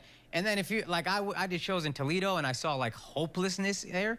Like this is a city that's hopeless. I remember thinking, oh, I see how these guys voted for Trump. You know, When it's you- just Shit all over it. no, but you know what's so Yeah. hilarious about what you said? You said it's hopeless, like literally hopeless. It's hopeless. The reason for the saying "Holy Toledo" is because there's so many churches in Toledo. Not no more, bro. They out of Not hand. no more. I ain't even see no churches, dog. I'm telling you, and I made jokes every show I did there. People were great that came to the shows, but we just laughed at how shitty Toledo is. And so if you're a white dude in Toledo and then somebody else comes and says, make America great again, you're not thinking about what used to happen to black people in the 60s. You're thinking about what our town used to be. You're not thinking, oh yeah, that was great when we oppressed those guys. You're thinking, yo, my family used to have jobs. We said, this used to be a town that had fucking Yeah. manufacturing. Now it has nothing. Let's go back to that. And if you can empathize as a black dude with that, and as a white dude, you can empathize as a black person being like, no, policing needs to change. Just even if I don't agree, I understand how you got here. To what you were saying, we just made so much progress. But there's a group of MAGA that wants to go back to when black Probably. Yeah. Probably. Yo, But I mean- I understand not everyone is like that. Yo, there's that I also do. all this this animosity to hot chicks. And don't get me wrong, like these like hot Instagram thighs, they fucking annoying and that kind of shit. But like, ask yourself, would you not do the same thing? You know what I'm saying? Like, it's really cool. There are times where I don't have to wait online to go to a restaurant. I could. Yep. I could choose to. Yeah. You know what I mean? I could choose to be like, no, just put me at the end of the list and blah, blah, blah. And every time I'm like, bump a motherfucker so I can eat, right? Now, I take advantage of that situation. I don't want to go back. So it's like, if that hot girl, that's all they've known their whole life, of course they're going to develop in a way where they're accustomed to that. The question is when, I guess the frustrating part is when they have no awareness of it. Who's giving them pushback? Well, I think a lot of it is like, you don't know what life a lot of is, and a animosity man for it. has to earn they have to earn their status. and- Manosphere. That. Oh, okay. Exactly. Because they get no pussy, that's why. Yeah. I mean, I ain't say it. I mean, women are changing, bro. This is a beautiful video. Have you seen this? One of the fucking greatest videos ever. Press play. 14.5 million views. Wham! Son. Lays them out. You shouldn't do that. You shouldn't do that. This is wild. My man doesn't even have his bowling shoes on. Look at that shit.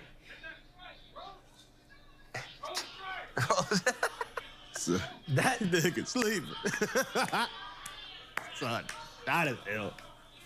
That's ill. Allen Iverson steps over. That's Wait. ill. Now wait. Yeah. Now wait. Steps over him. Because it looks like it's fake, right? You're like, this can't be real. Like, this is some bullshit. Leaking. Oh, Bro. damn. I mean, you just can't argue with a girl that's the same height. especially if you're not wearing shoes. Like, that's on you, bro. Yeah, you forehead to forehead with a woman that you're not kissing. That's kind of That's a crazy. little close, right? That's a little crazy. That's Like, a you gotta little recognize, close. like that.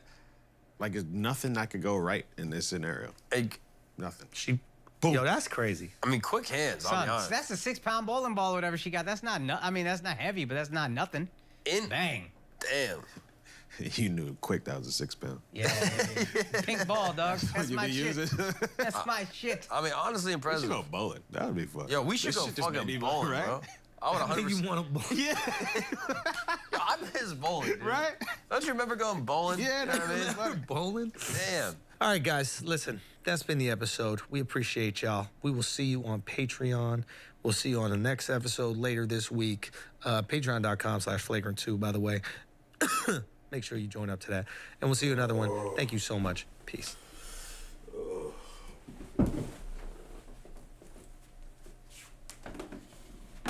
Example of both enormous digital conquest and the risks that come with it. He's Andrew Tate. I'm from a council estate in Luton. I'm now a billionaire. And it's because I actually tried my best. If I carry on at the trajectory I'm carrying on, they're going to put me in jail because I'm too influential and I'm too dangerous. Is that guy unapologetically troll-like, ostentatious displays of wealth and arrogance? I don't wear a big diamond Patek with $500,000 to tell the time. I tell the time on my phone. I do it because I'm loaded. I have no respect for money. Money for me is a tool, and I use it to get whatever I want and bend the world. I can never be poor. You could take all of my money today. I'll be a millionaire again in 2 weeks. And then the other day, virtually every tech company on the planet banned him. I'm the first person who's been canceled where it's absolutely monumentally failed. Not a single female's come out and said, I had a negative interaction with Andrew, he was a mean person. Andrew is empowering men to take personal responsibility. He actually teaches them how to leave the system, how to leave the matrix. If you ask a woman the kind of man she wants, she will never. Yo, what the fuck am I watching, bro?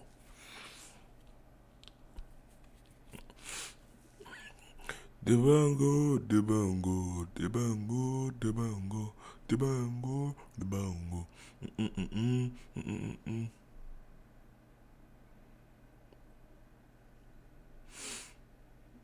Alright.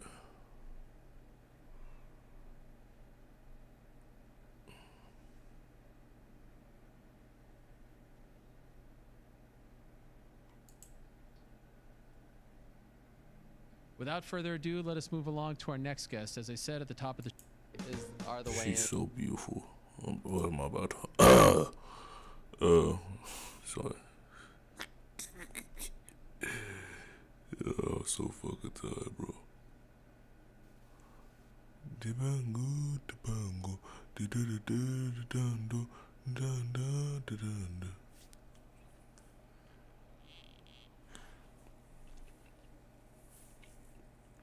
Oh.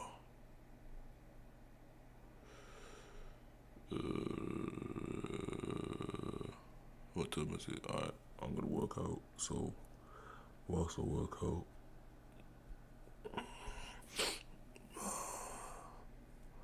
I'm gonna leave on something for you niggas to watch.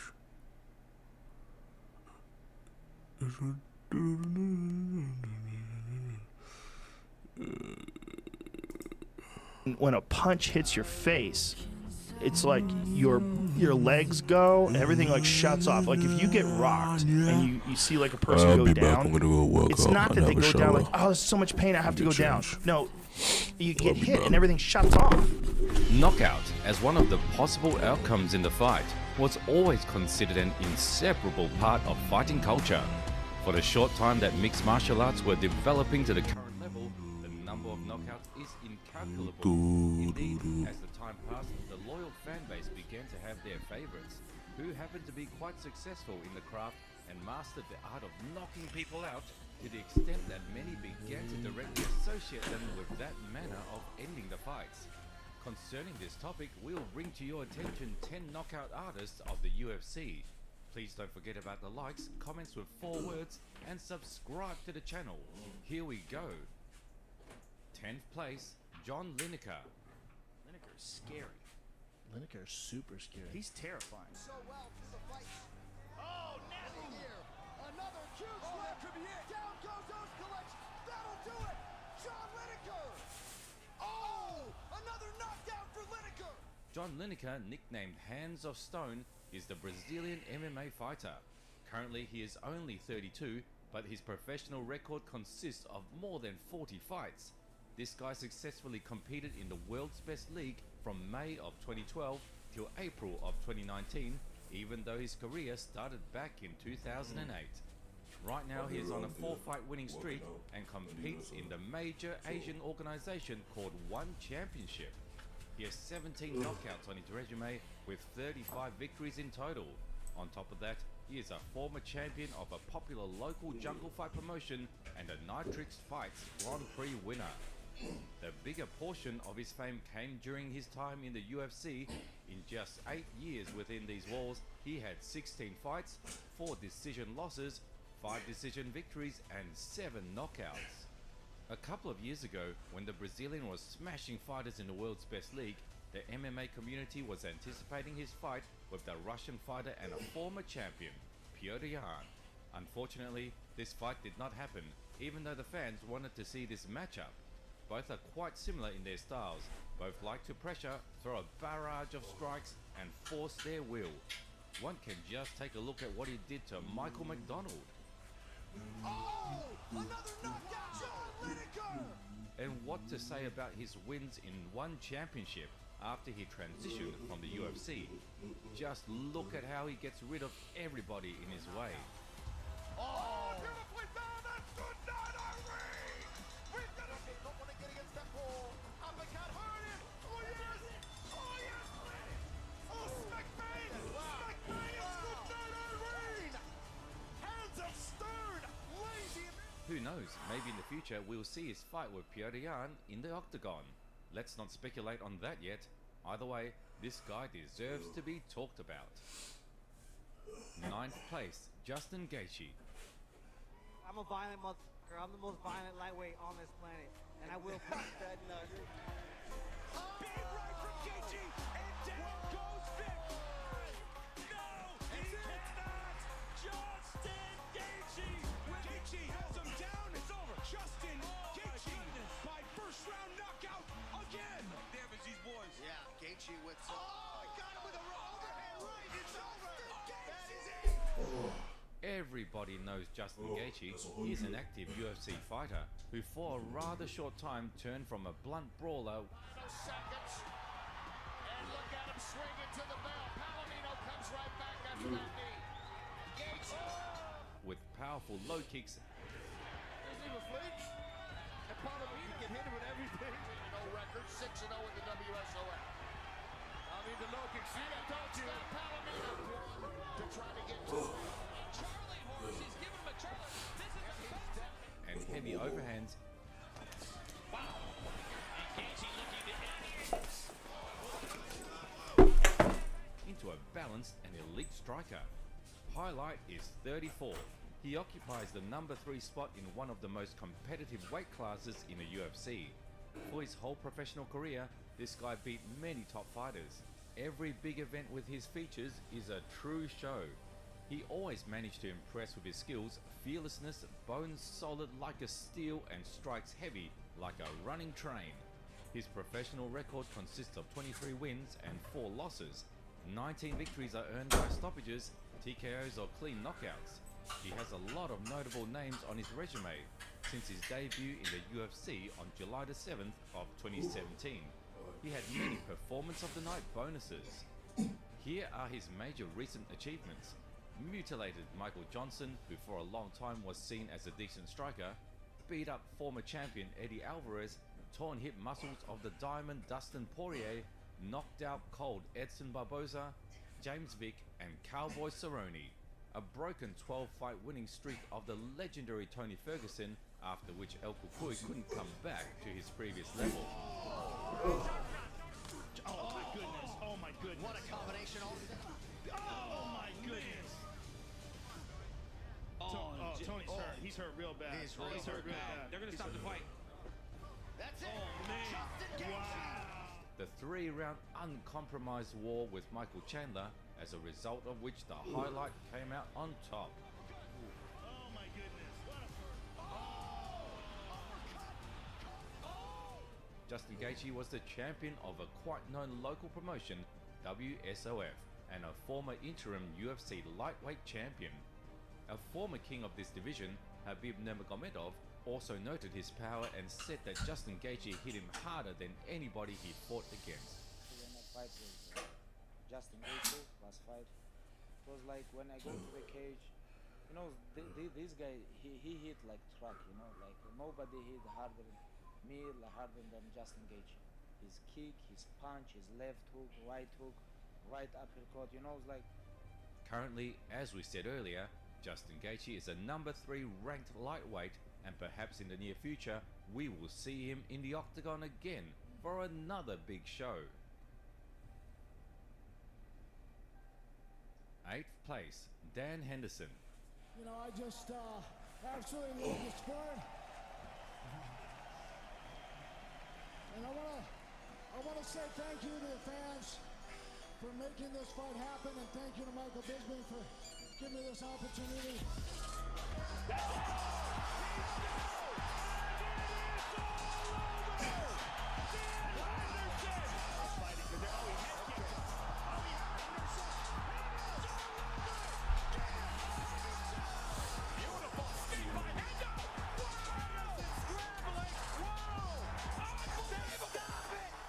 You can't go without the legends of the previous generation. Dan Henderson is still recognized as one of the most prominent knockout artists in MMA. For the time of his rich career, Hendo won fights and earned titles only in the best organizations. These include Legendary Pride, Henderson was a 2-time champion, Strikeforce, he conquered the light heavyweight title, won the Rings tournament, and got his hand raised in the unifying UFC 17 tournament in 1988. For 19 years of his active career, Dan Henderson beat such fighters as Fedor Emelianenko, Vitor Belfort, Wanderlei Silva, Mauricio Hua, Gilbert Yvel, Renzo Gracie, and many others. Fame especially came to him for a so-called H-bomb that shined bright in 2009 at the anniversary tournament of UFC 100. On that night, Hendo smashed Michael Bisping already in the middle of the second round, not to mention his uncompromising brawls with the Axe Murderer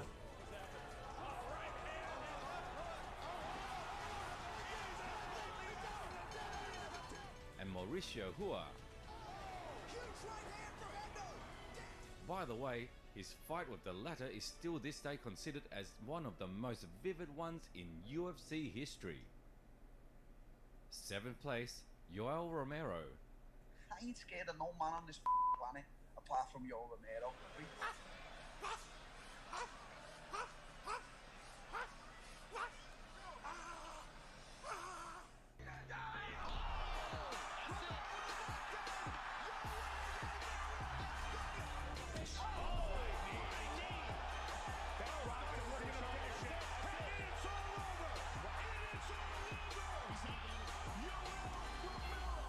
Even though the professional career of the legendary Cuban began in his 30s, for such a short period, Yoel Romero managed to make a name for himself in the best way possible.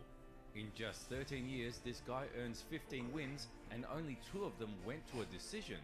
Since his debut in the world's best league on April the 20th of 2013, the Cuban ran through the key figures of the middleweight division. Love you, man. You say something like this for me, and now I say you. I love you. See you soon. There was even a time when he couldn't get a fight simply because nobody wanted that kind of smoke and didn't accept this offer. Just think about it. In the autumn of 2021, the Soldier of God left the UFC after losing 4 fights in a row via controversial decisions. And after that, he debuted in the second major league, Bellator, where he continues to compete at the highest level till this day, slaying more younger opponents. And by the way, he is 45, and in February of 2023, he will face a highly promising Russian representative, Vadim Nemkov. Undoubtedly, Yoel Romero is an MMA phenom.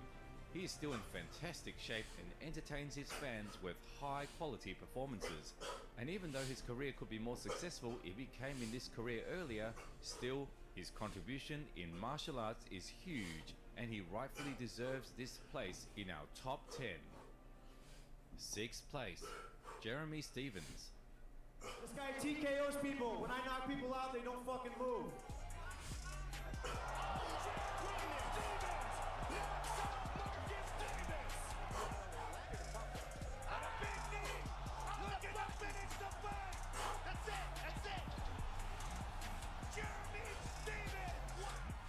Stevens with a huge right hand and firing away, and that is it. Big kick from Stevens. Honey, Jason is out. How about the knockout? Then we have the MMA Alliance representative and a former UFC fighter, Jeremy Stevens. The professional career of Lil Heathen began back in 2005. Now he is 36 and has 51 fights on his record. Overall, this guy won 30 fights, 4 submissions, 8 decisions and 18 knockouts. Even though lately Jeremy Stevens has not delivered his best performances, at a younger age his every second bout ended in a quick and impressive manner. The fact that he debuted in the World's Best League in September of 2007 and competed till 2021 without any releases and other reasons to switch organizations speaks for itself.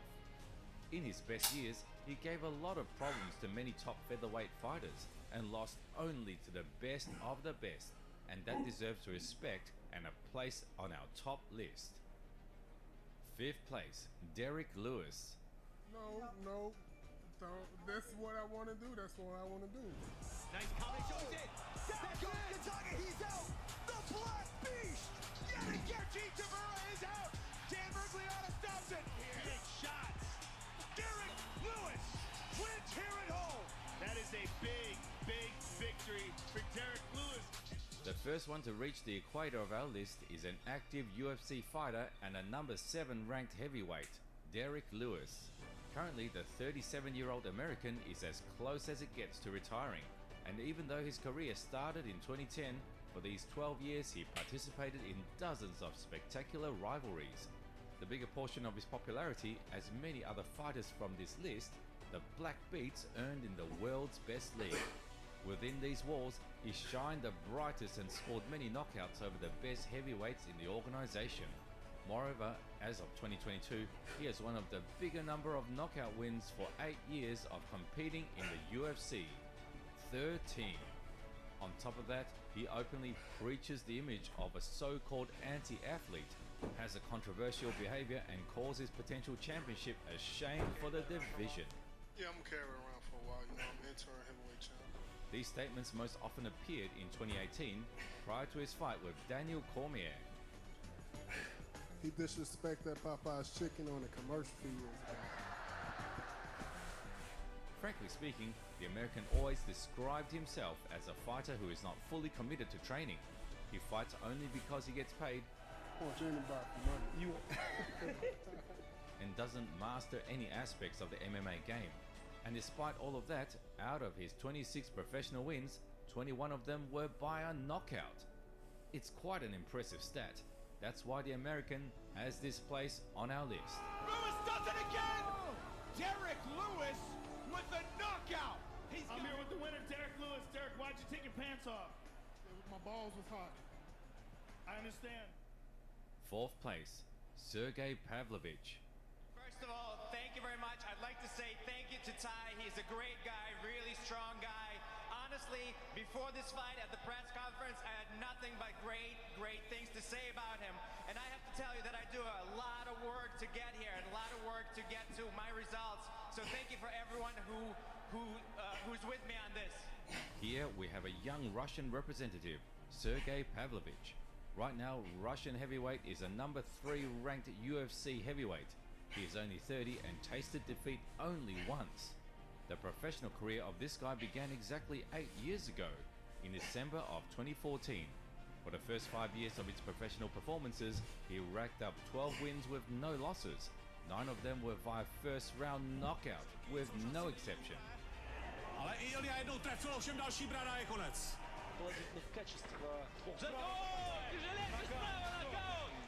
Заряжает Сергей справа.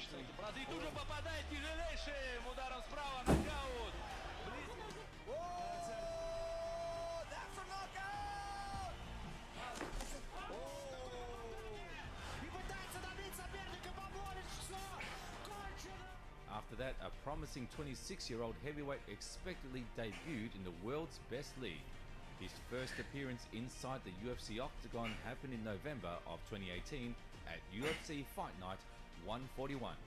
And the young prospect's first opponent was the legendary veteran and a former champion of many different organizations, Alistair Overeem. The debut of the Russian fighter was not very successful, to say the least. However, he managed to make the necessary adjustments and recalibrate. After that, starting from December of 2022, the Russian tank scored 5 first-round stoppages and got as close as possible to the title opportunity. If we count the overall number of wins, he has 17, 14 of which are finishes in the first round. Pavlovich got him hurt. Oh, and another big right hand. Lewis face first. Sergey Pavlovich. Currently, Sergey Pavlovich looks like an unstoppable knockout machine. Many heavyweights are absolutely terrified of this Russian Bogati, as he was called the White Ngannou, which is quite deserved considering that all of his knockout wins are earned in the first round. Without any doubt, his clash with Ngannou will be one of the most anticipated fights in the history of the heavyweight division. For all these achievements, Sergey Pavlovich is placed number 4 in our list.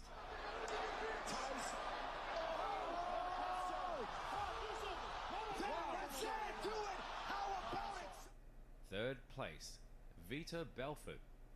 Luke Rockhold making his UFC debut against the Phenom Vitor Belfort. The canvas. There it is again. That left high kick. And Bisping is opened up and it also... The legendary Brazilian Vitor Belfort opens our top 3. Throughout his vivid professional career, the Phenom beat dozens of remarkable fighters. He held the belts of many prestigious organizations, including Cage Rage and the UFC. The figure of Vitor Belfort drew attention from the fans since his professional sports debut. And not even a simple debut, but a sudden assault that completely destroyed everybody from one fight to another. Even until recently, as the Brazilian retired in 2018, the Phenom was still in the elite fighters club and an extremely dangerous opponent for anybody he faced in the octagon. The main peculiarity of Belfort is consistency. The times past, he switched organizations, weight classes and mixed martial arts themselves developed to incredible heights. But the Brazilian still was the same remarkable figure, even after his retirement. But the main version of Belfort when he inspired fear, it's his version of 2013 when he scored 3 brilliant knockouts in a row. He smashed Bisping and injured his eye, sent Luke Rockhold to conquer the modeling business with a spinning kick, and completely demolished Dan Henderson, becoming the first man ever to knock Hendo out. Vitor is one of the scariest fighters in history, there's no doubt about that. By this moment, Phenom's professional career ended more than 6 years ago. He has 26 wins on his record, 18 of which are earned by a clean knockout or a TKO. Despite his retirement, the legendary veteran is still in the hearts of loyal fans. So, as an athlete and a man, he deserves a spot on our list.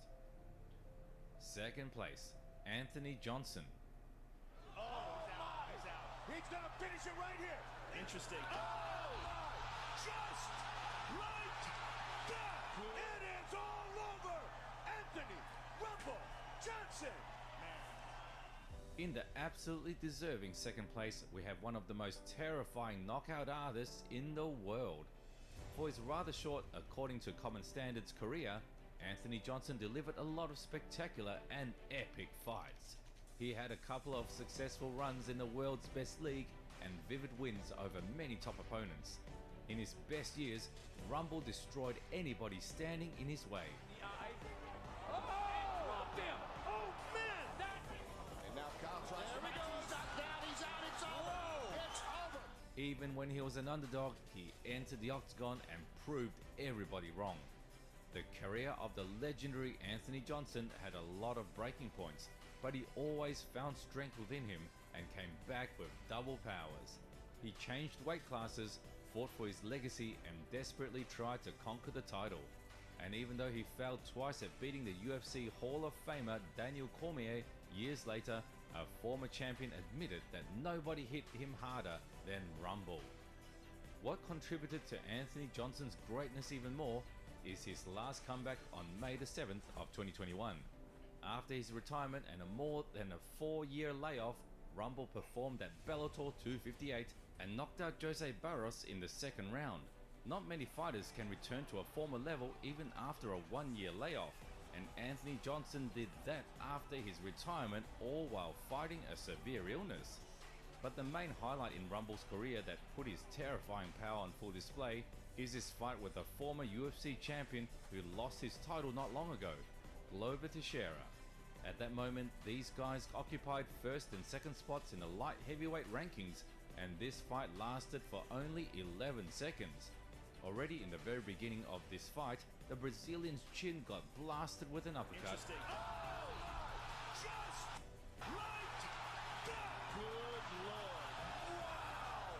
which would knock anybody out. That's how we will remember the legendary Anthony Johnson as a powerful and scary knockout artist who inspired terror in the souls of his opponents inside and outside the cage. Got trouble. He's rocked. Rumble trying to finish Alexander Gustafsson. It's all over. Anthony Rumble Johnson. Wow. Finishes Alexander Gustafsson. First place, Francis Ngannou. Try to get a matchup with Ngannou. Down goes the Reem. Francis Ngannou. Oh, Ngannou. That is it. The Predator Francis. Uppercut. He's done. That's it. Wow. Knockout. Vicious uppercut. That's it. Ngannou closes the show. Oh my Just goodness like that, gracious. Francis Ngannou has knocked out Cain Velasquez. The first place indubitably should be occupied by the active heavyweight UFC champion, Francis Ngannou. The French fighter of Cameroonian descent, for not a very long professional career, managed to impress many current fighters also in the octagon. Right now, Francis Ngannou is 36 and he began to train MMA just 9 years ago. Sure, the first wins of a young fighter were not so impressive compared to the most recent ones, however, they already hinted at his evident potential. As soon as the future champion broke into the UFC, it appeared that just one single touch of his glove to the opponent's chin was enough to end the fight. And while his first fights in the world's best league lasted for a couple of rounds, every fight was shorter and shorter. Here is a brief overview. To beat Anthony Gamilton, Ngannou needed 117 seconds. Andrei Arlovsky, 92 seconds. Alistair Overeem lasted for 102 seconds. Junior Dos Santos, 71 seconds. Francis Ngannou. Too much. Curtis Blades couldn't make it past 46 seconds. Over the top with a right hand. Oh, this is bad news. That's it. Francis Ngannou. Cain Velasquez, 26 seconds, and to beat the undefeated prospect in Jairzinho Rozenstruik, Francis needed 20 seconds. Oh, that's it. It's over. Rozenstruik is out. Whoa. Ngannou. Out bad. Out cold. These are some otherworldly numbers. For all these opponents, including former UFC champions, Ngannou needed less than 10 minutes. The Cameroonian with his performances proves one saying wrong. It's a heavyweight and anybody can land a punch. In reality, it's not true. Officially, Francis Ngannou has the heaviest punch in the world's best league among many fighters to ever compete in there. And it speaks for itself. Right now, Francis Ngannou holds the heavyweight UFC title, and considering his most recent performance, he progresses very quickly and tries to develop other essential aspects in his game. That deserves respect. Knockdown for Ngannou. Stipe back to his feet, eats another uppercut. Nice counter right from Miocic, who is now down and out. Francis Ngannou can finally call himself the greatest heavyweight in the world. If you believe the rumors, there are plans for the beginning of 2023 to organize the fight between Francis Ngannou and the greatest of all time, Jon Jones. Well, if this fight finally happens, we are having a legendary rivalry ahead of us. That's it for now. Leave your opinion in the comments below. Do you think that all fighters from our list deserve their spot? And if not, how would you change this? Please don't forget about the likes and subscribe to the channel. See you soon.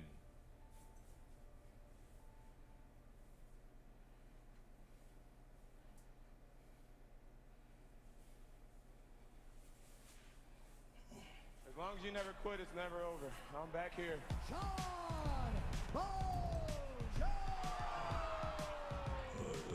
John Bones Jones is one of the most exciting fighters in UFC history. A rare talent gifted with size, speed, and supernatural reach that made winning almost too easy for him. A legend among champions, Jones became the youngest ever UFC champion in history at 23.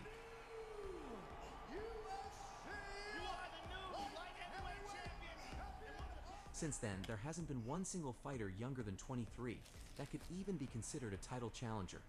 Since becoming champion, he also set the record for longest win streak in the light heavyweight division and most title fight wins in UFC history. Love him or hate him, there's no denying that John Bones Jones is one of the greatest MMA fighters of all time.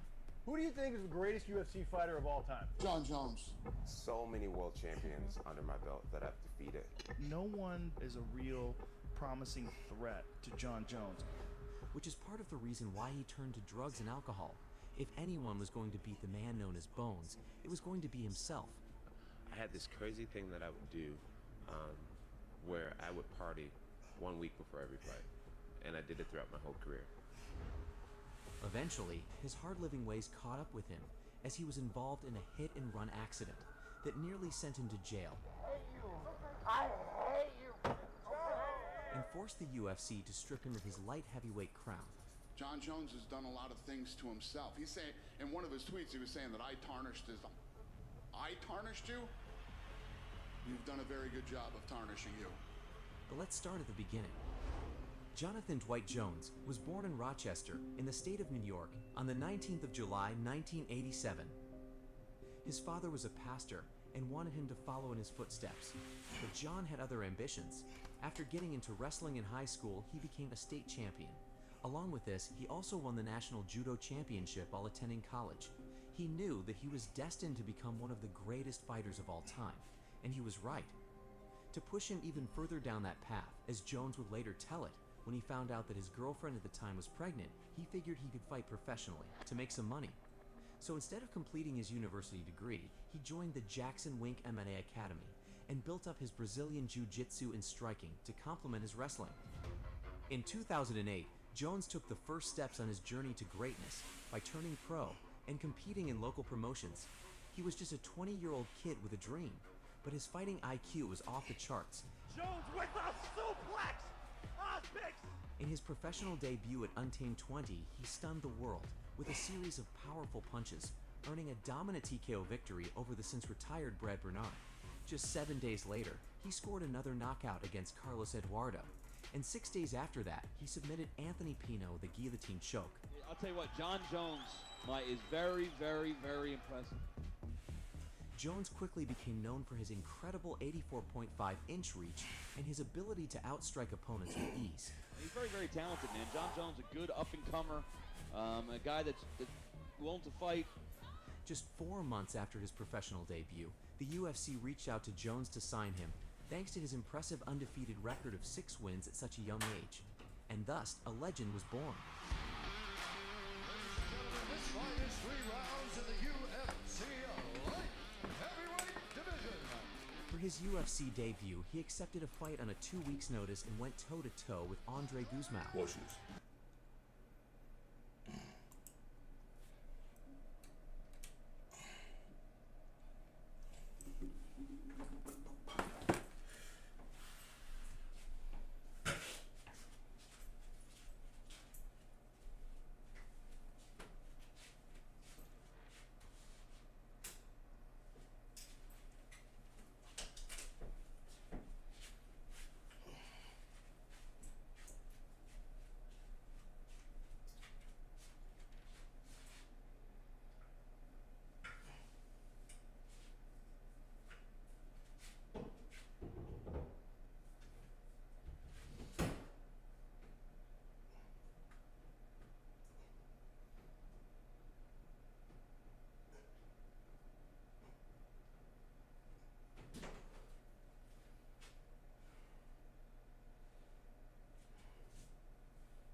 hairline, bro. It's fucking crazy.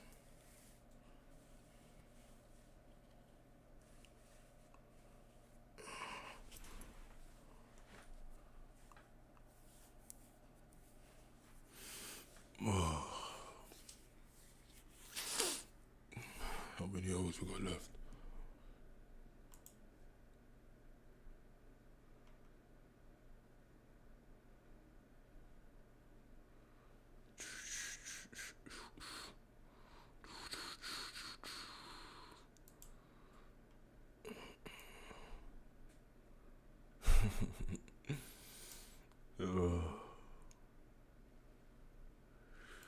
Bro, I'm so tired, bro. I'm gonna have a shower because I stink. Not that.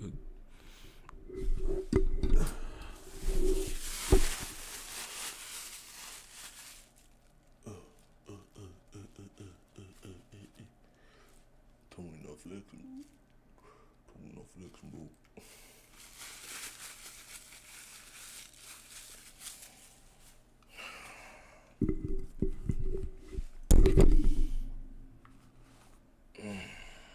Bro.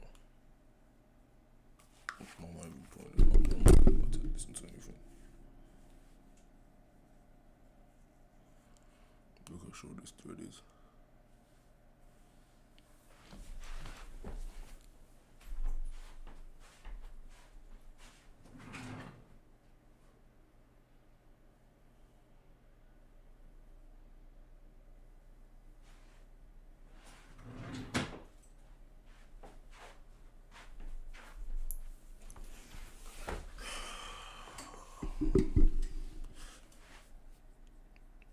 I could have went in my room, but I didn't go in the room because I was so fucking tired, bro. I wake up to fucking some copyright shit from Out of Hell is playing, and so the entire last VOD is gone. It's under review. It got copyrighted, so even though it says we've been here for 1 hour, we've really been here for fucking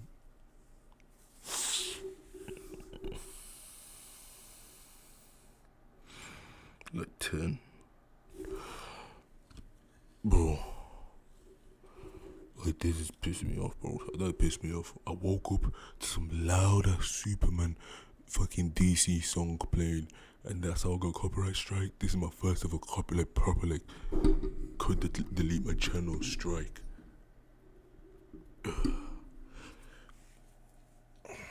I really woke up to that, bro. That pissed me off. That's why they end up not even going on the run. I just woke up and I was like, fuck me, bro. Whoa.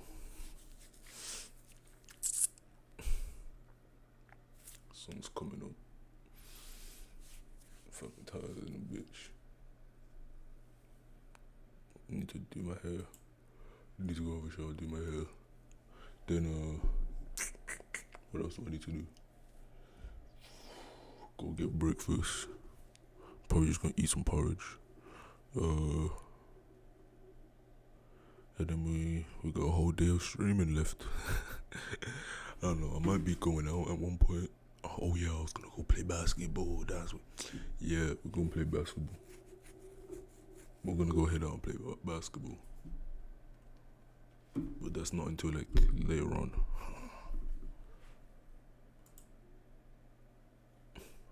Funny thing is, I'm doing this whole 24-hour stream. Bro, I got a whole project for uni that I'm meant to be doing. Bro, what the fuck? I just killed my ex.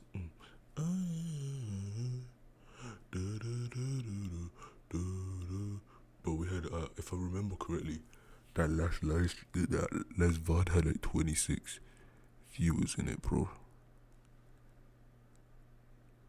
And it's all gone. I didn't even take a picture of it because I was so tired. That's a piss take, bro.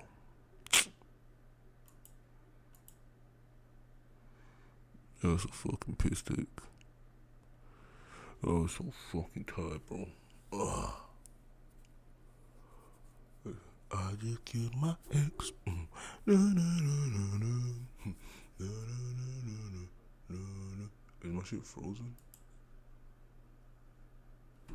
Wait. Oh no, I was just standing still. I was sitting still for a minute there. I'm gonna leave something on whilst I go have a shower.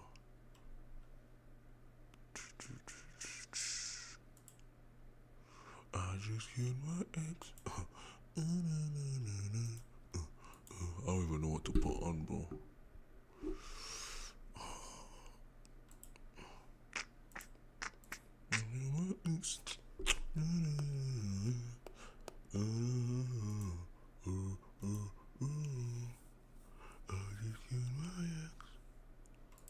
What the fuck?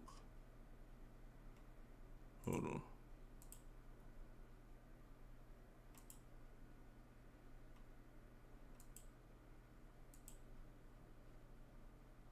Cool. I just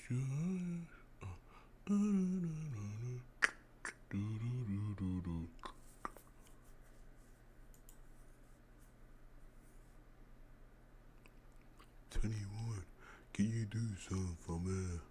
Can you speak to the ugly out for me? 21, do your thing, 21, do your thing, do your thing, 21. Bitch, I am a slut. Put it in her butt. There's nothing to put on, bro. I was gonna leave this UFC shit, but I wanna watch that. I actually wanna watch that.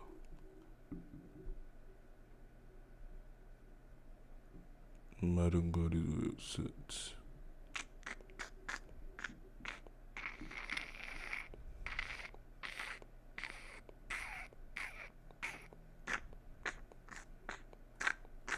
What to put on, what to put on.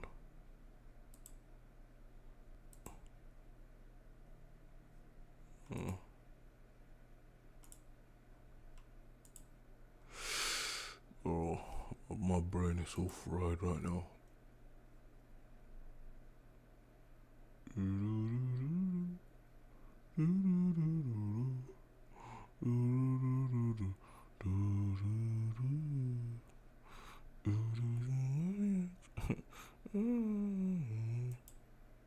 Learn about the Cuban Missile Crisis. Boom, there you go. It is just after midnight in the Bay of Pigs. I'll be back in like give me 10-20 minutes. Maybe this whole entire video. Of his patrol mates are strewn over, their position lit up by the burning jeep they arrived in. All he can do is pray their last desperate radio transmission gets through, and that news of the imperialist invasion reaches headquarters in time. A shadowed figure leans into view, and the militiaman sees his chance for revenge. The horrible revelation strikes harder than any bullet. That was no imperialist dog. Instead, the shocked face was that of his own countrymen.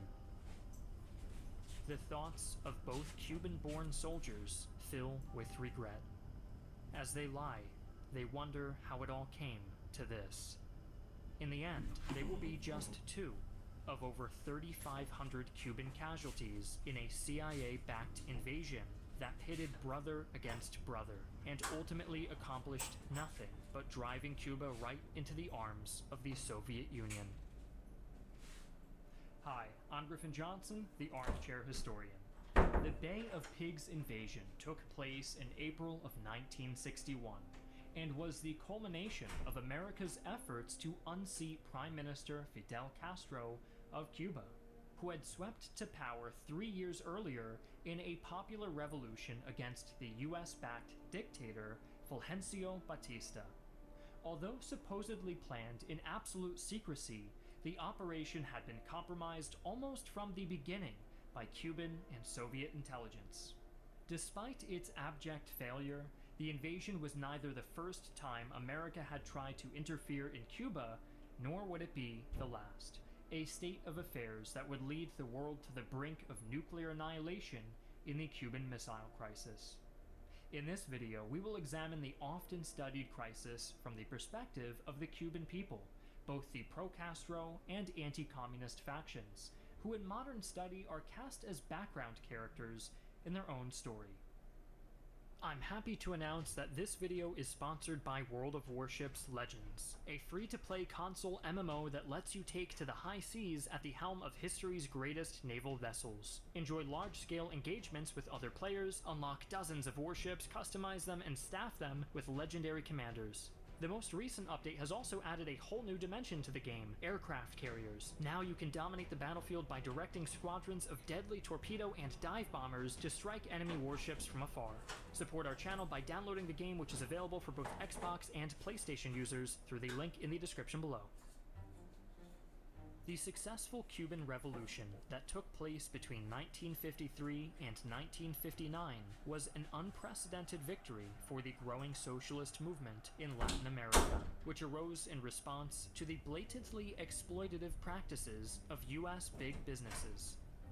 Backed by the world's largest capitalist economy, international corporations monopolized trade in lucrative local produce and used their immense profits to dominate local elections and install corrupt officials who turned a blind eye to their shameless pillaging. It was the era of neo-colonialism, with many Latin American countries being run as imperialist outposts while maintaining the veneer of sovereignty and economic development. Whenever this stranglehold on the continent was threatened, the United States shed any pretenses of upholding democracy and resorted to sabotage. This hypocrisy was on full display in 1954 when the CIA overthrew the legitimately elected president of Guatemala in favor for an anti-communist military junta. It is no wonder then that the first signs of American interference in Cuban affairs began as soon as Fidel Castro revealed his intentions to dismantle their monopoly on his nation's vast sugar plantations. Some Cubans in the direst straits saw this as a chance to finally seize the means of production away from the faceless overseas corporations that had dominated their lives for decades. Expectedly, the US reacted with aggressive sanctions, and the revolutionaries lacked enough experience to maintain the economy while simultaneously supporting Castro's many new social welfare programs aimed at uplifting the rural poor. But this progress was dearly bought, and Castro sought to protect his nascent workers' utopia at all costs. From the start, he made it very clear that the resources and social programs of his new government were exclusively available to fellow revolutionaries. Those Cuban citizens who did not openly embrace socialism were ostracized at best and permanently re-educated at worst. For those who dared betray their Cuban heritage and openly side with the Americans, immediate exile was the best they could hope for.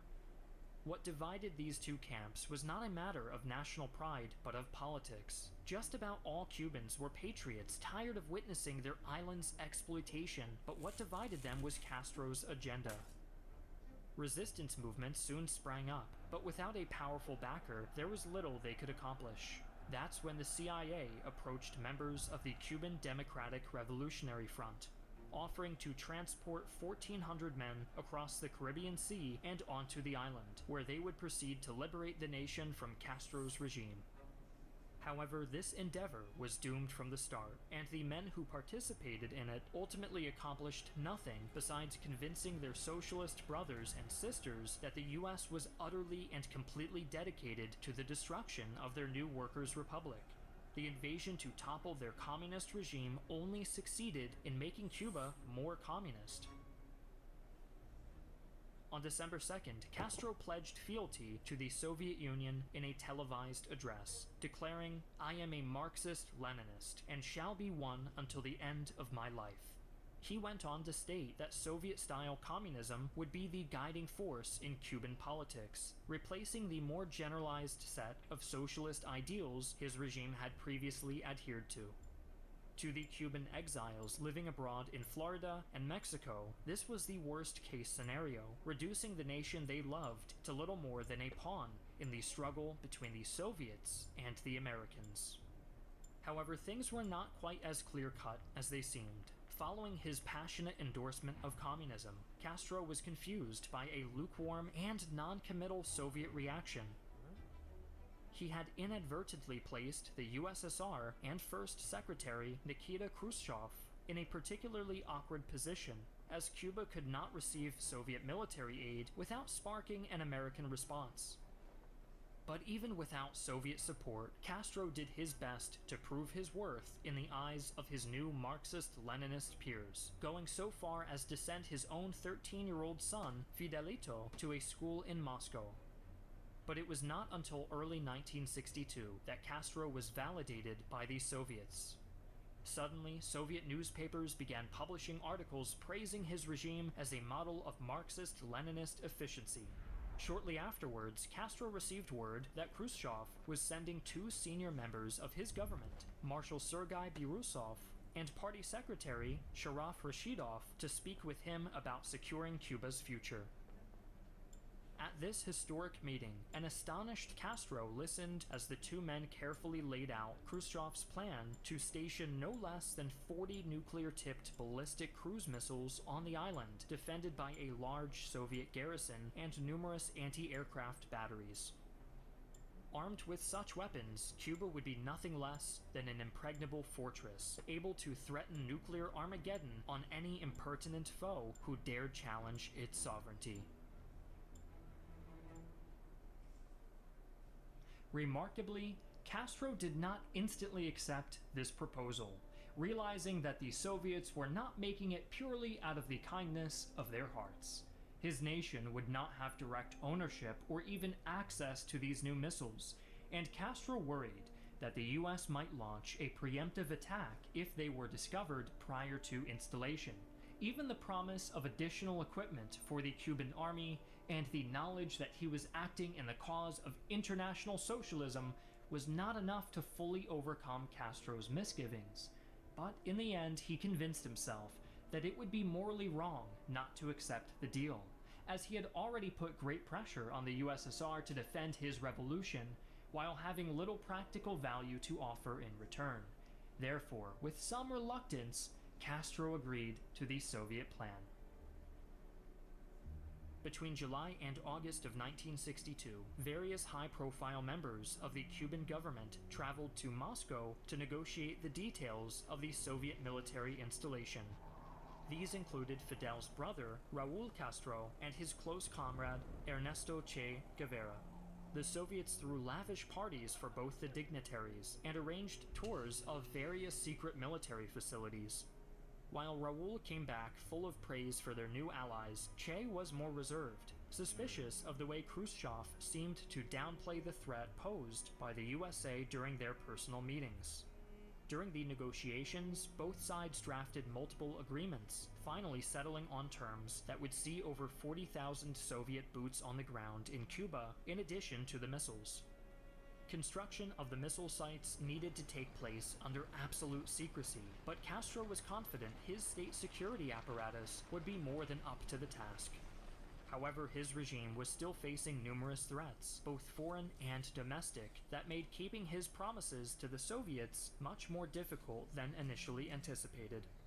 For starters, the Cuban economy had continued to sharply decline thanks to a mixture of incompetent administration and US sanctions, leading to food riots in several cities. The CIA had also initiated Operation Mongoose in 1961, which had the goal of inciting a civil revolt in Cuba within a year.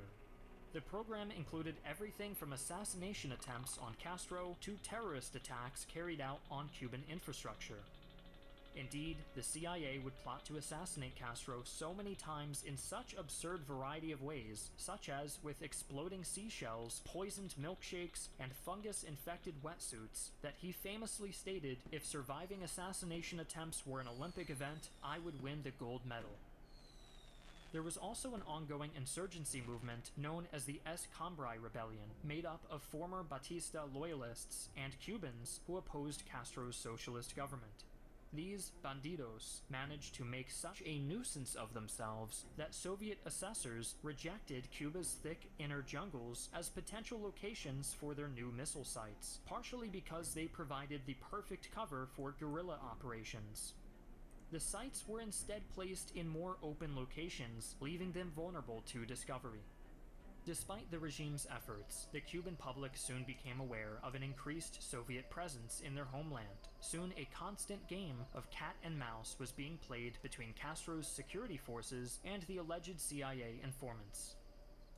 Security was paramount, as only Castro and his closest associates were supposed to know the full details of the plan, and anyone who caught wind of the details outside that closed circle had to be silenced.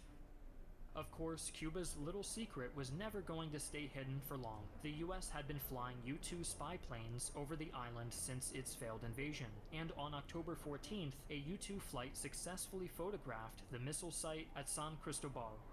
8 days later, President John F. Kennedy made a televised 18-minute speech in which he revealed to the world the unmistakable evidence of missile bases in Cuba, and announced a blockade that would not only prevent further shipments of Soviet arms and personnel, but any shipping from reaching the island.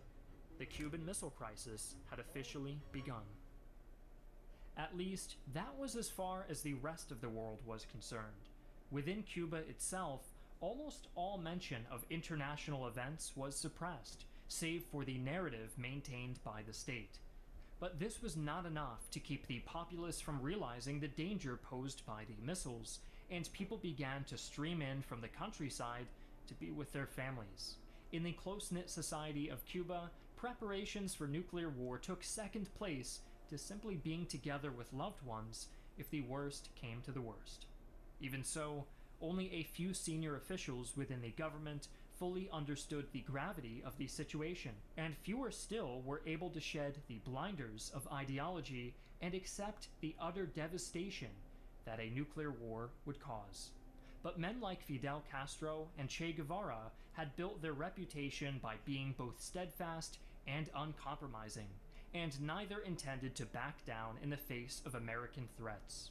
To Che Guevara especially, this was nothing less than the final struggle between capitalism and communism, and nuclear war was completely acceptable, if not preferable, to achieve the extinction of the former and the triumph of the latter. Immediately after Kennedy's declaration, Castro took to the podium, issuing a stinging rebuttal that outlined America's long history of aggression and state-sponsored terrorism against his beloved nation. When it came time to address the issue of Soviet missiles, Castro had this to say: "What have we done? We have defended ourselves, that is all. Were the imperialists expecting that after their first hostile act our people would surrender, that the revolution would raise a white flag?" Determined to show his resolve, the fiery Castro passionately urged Khrushchev to issue a declaration stating that any attack on Cuban soil would be seen as an attack on the USSR itself, and to have his forces deployed throughout Europe to enter a state of maximum readiness. Khrushchev had absolutely no intention of doing either of these things. Kennedy, too, had played his hand carefully, having announced that the planned blockade would occur well outside of Cuba's territorial waters, and Castro realized that he had been neatly taken out of the diplomatic equation, leaving him with next to no say in any talks between America and the USSR. But there was still the matter of US reconnaissance flights taking place over Cuban airspace on a daily basis, fully convincing Castro that American action was imminent. On October 26th, Castro sent another letter to Khrushchev, stating his conviction that an attack would take place within the next 72 hours, and that he expected the USSR to respond with the full force of their nuclear arsenal. He then ordered his army to engage any US planes that violated his airspace. This was a fateful decision, as within 24 hours a U-2 spy plane had been successfully shot down using Soviet-supplied surface-to-air missiles. The incident shocked the world, instantly escalating tensions to a whole new level. Kennedy's ears filled with calls from his staff to retaliate, and safeguards around American missiles were relaxed to ensure they could be fired with minimal approval. Surely, Castro thought, this would be enough to push Khrushchev into action. And yet, ironically, Castro's determination to escalate the conflict ultimately proved to be one of the biggest factors that led to its peaceful resolution. In the words of Khrushchev's own son Sergei, it was at that very moment, not before or after, that father felt the situation was slipping out of his control. Kennedy made a similar realization, concluding that the Cuban army had been acting outside of Soviet jurisdiction.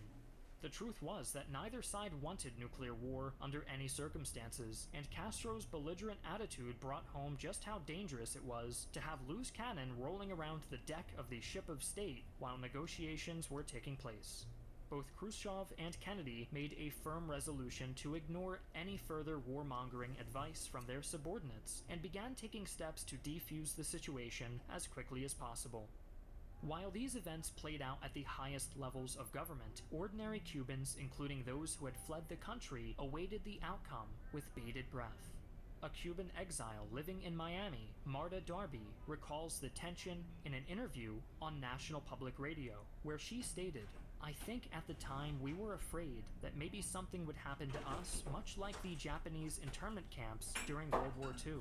And there were whispers of that. Maybe they'll take us away and hide us somewhere. And that was a little bit scary." When asked about her experiences as a child still living in Cuba during the same interview, Maria Salgado recalled, "I also remember family members from out of town coming in and everyone being in our same hometown because the world was going to end. So you wanted to be near your family, near your loved ones." As October 28th dawned, an increasingly nervous and expectant Castro received a phone call from Khrushchev, informing him that a deal had been signed that would see the removal of missiles from Cuba in exchange for a guarantee that no invasion of the island would take place. With trembling hands, Castro lowered the receiver. How dare Khrushchev do this to him? Cuba had risked everything for this moment. Castro had personally offered his life and the lives of his countrymen as a sacrifice on the altar of communism, and had been ready to die with a smile on his face if it meant striking a death blow to the hated imperialists. But instead, Castro's supposed allies had acted without even consulting him, disregarding his pride and Cuban sovereignty in favor of extracting a few concessions over missile sites in Turkey. In a fit of impotent fury, Castro trashed his office, kicking the walls and smashing glassware while screaming obscenities at Khrushchev, ending with an emphatic insult I will politely decline from translating. After he had finally calmed down, the embittered Prime Minister issued a public statement that he would accept the deal. But the US also had to cease all attempts to interfere with Cuban sovereignty and swear never to violate their airspace or territorial waters again. As part of the deal, the Americans had secured rights to send inspectors to Cuba to monitor the removal of the Soviet missile sites. But Castro made it clear that any US personnel who so much as set foot on his soil would be shot dead and their bodies tossed back into the ocean. Despite mounting pressure from both sides, the revolutionary leader held firm, his wounded pride demanding appeasement. Meanwhile, disaffected Cubans chanted in the streets, "Khrushchev, you coward, what is given as a gift is not taken away again." State media went into overdrive, pumping out article after article decrying this deliberate betrayal of Cuban loyalty. Faced with the unyielding resolve from both leader and citizenry, even the mighty USSR had to give in eventually. After weeks of defiance, Castro won a morale victory, with the Soviets agreeing to ship the missiles out into international waters to be inspected there instead of on Cuban soil. As suddenly as they began, the newspaper articles and radio broadcasts condemning the Soviet withdrawal came to an end, and the sullen populace of Cuba resumed their normal lives. With nothing left to do, Castro descended into a state of depression. His bad mood was exacerbated when many communist parties in Latin America began praising Khrushchev for how well he had handled the situation. Che Guevara also reacted to the crisis with disgust, later stating that he would have personally fired the missiles himself if it meant destroying the USA forever. In the years that followed the missile crisis, relations between Cuba and the USSR slowly returned to normal, but a sense of betrayal still hung over the island nation. The radical communists of Cuba had been willing to die for their ideals and felt that the Russians had snatched defeat from the jaws of victory. Regular citizens were kept somewhat ignorant of the true nature of the crisis. As for the many Cuban exiles who had watched the whole affair on international news, they were relieved that the situation had been de-escalated. but saddened by the fact that their homeland still remained in communist hands. The descendants of these exiles continue to call for the democratization of Cuba to this day, and though the government has made a few concessions over the years, the status quo remains more or less intact. Fidel Castro died on the 25th of November 2016 at the age of 90. He remains extremely popular among Cuban socialists, who view him as their liberator and as someone who always shared their burdens and endured hardship alongside the common man. Special thanks again to World of Warships Legends for sponsoring this video. Enjoy the new carrier update and far more content by downloading the game through our affiliate link below.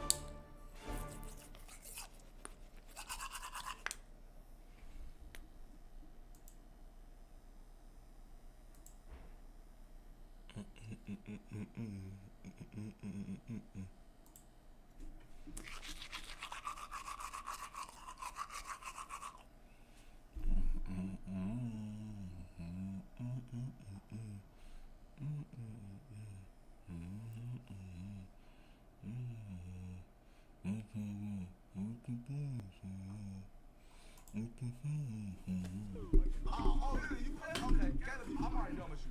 Come here, Lee. I'm gonna show you to the left. You can walk to the left. Walk to the left. Walk to the left. To the left?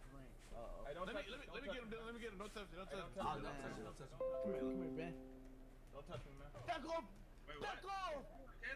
I'm playing. Oh shit. Hold on. I'm playing. I'm looking at my. Oh, here we go. All right, I'm in.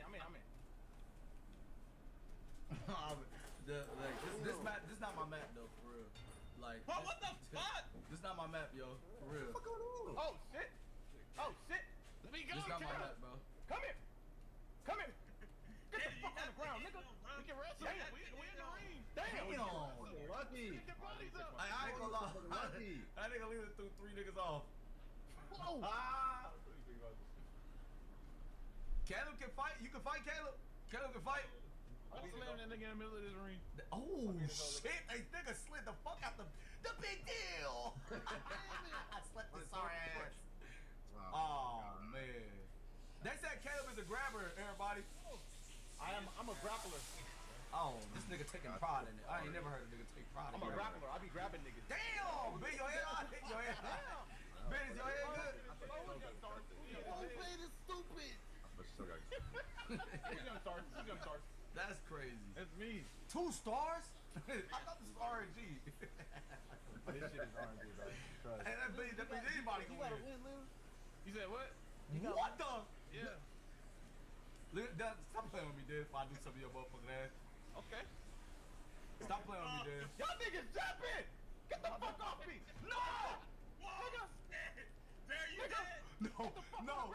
Nigga! Get off me! I'm gonna get off. Get off me!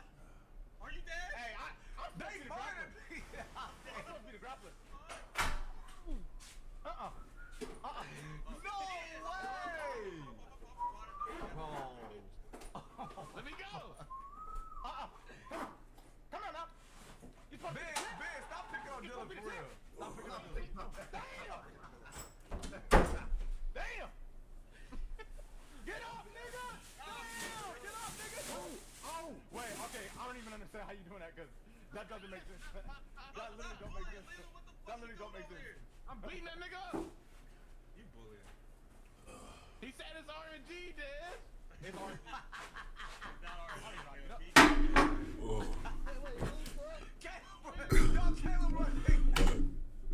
Did everything I needed to do.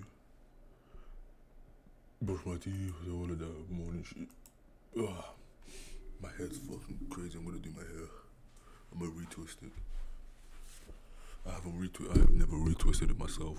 I always had someone else doing it, but I'm gonna learn how to retwist it and retwist it on stream. Cause look at this shit right here. Why is my camera at an angle?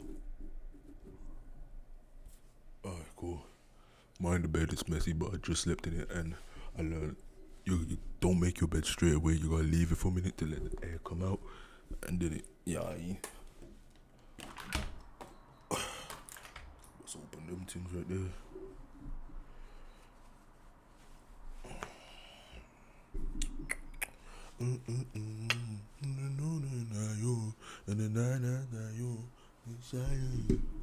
Don't cry, yo. I'm gonna go and shy you. I'm gonna go and shy you. I want to go and shy you. Bro.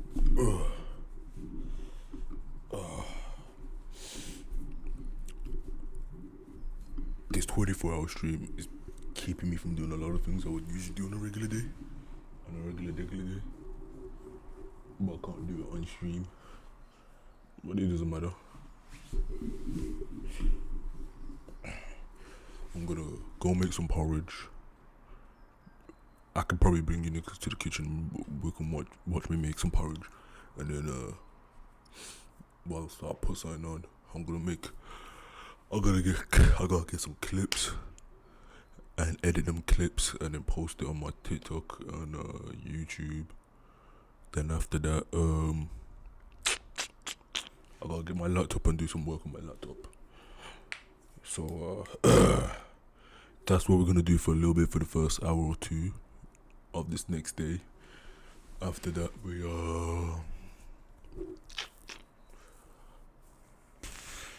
I don't know, cause I'm trying to figure out what I can do and what I can't do. Ooh, I'm gonna retwist my head. That's what I just said, right? So retwist my head, then clips. Well, actually, I can eat and do the clips.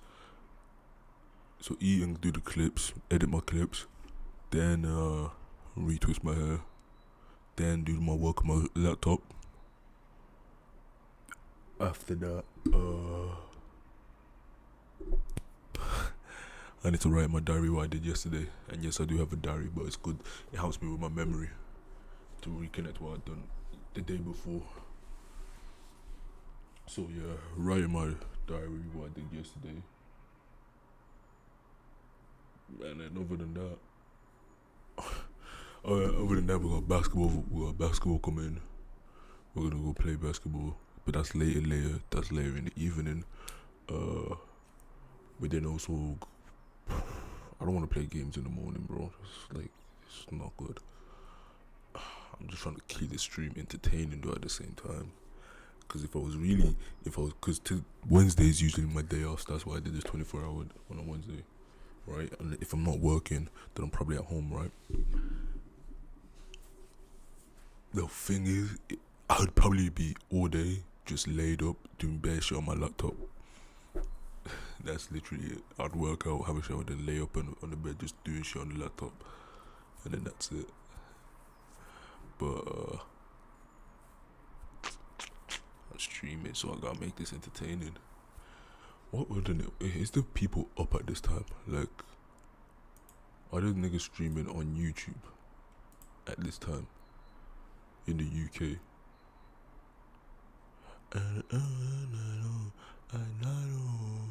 Don't cry, yo. I need to go and shit. It's all lo-fi music, bro. Oh shit, this nigga streaming. It's work. Anybody like the Eagles? Anybody like the Eagles? But he's in America. It doesn't count. I'm trying to see in the UK people. There'll be no UK streamers streaming at this time. Right? What's this?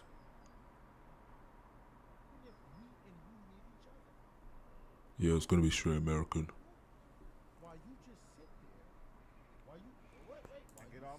Oh, bro, I'm tired of all these fucking conversations within the black community. Oh, how this relationship is. Yo, black men are trusted. Like, shut up, bro. Just shut up, bro. It's tiring, bro. I'm tired of hearing that conversation, bro.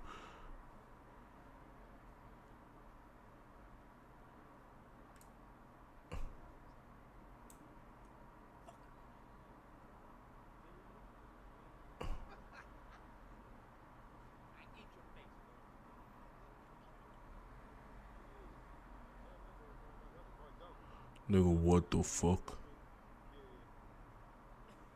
Nigga.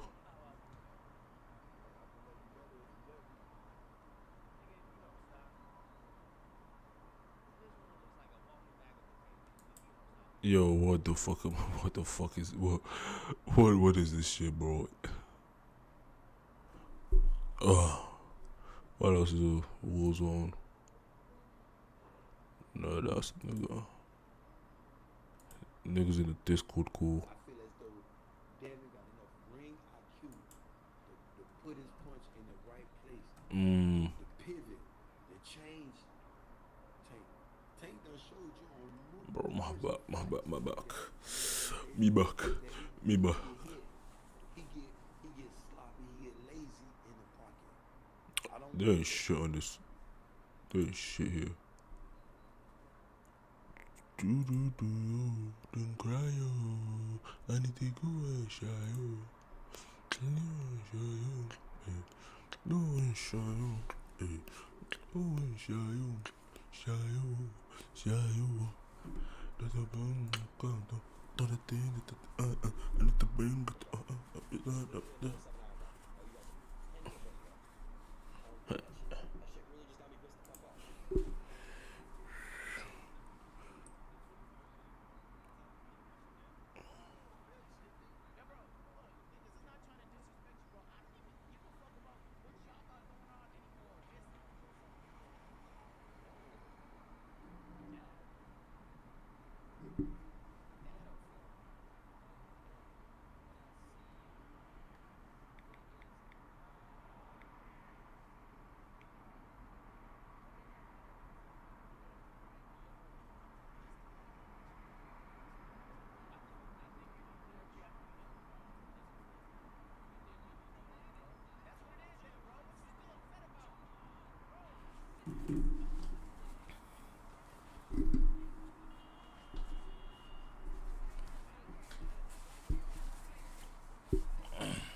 Just say the word out, do it to your ass, boy.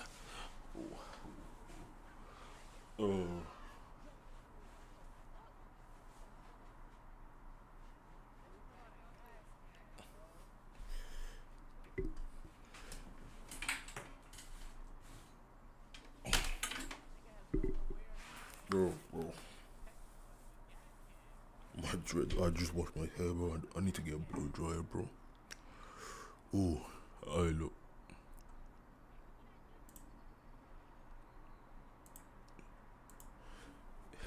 I'm not gonna show you the name, but this shit smells so beautiful.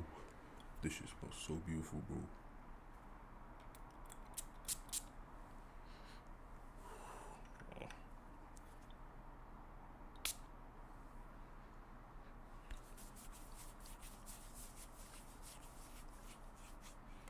Don't cry, don't cry.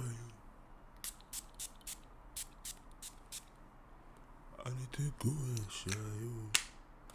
Go and share you.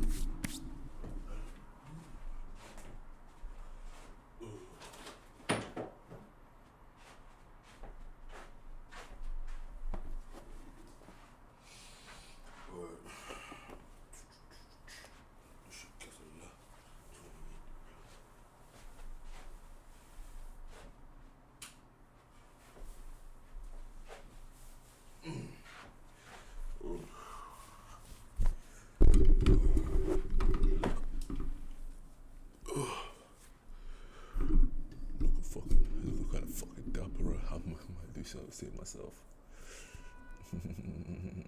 Alright. Let me put Ken in my Discord.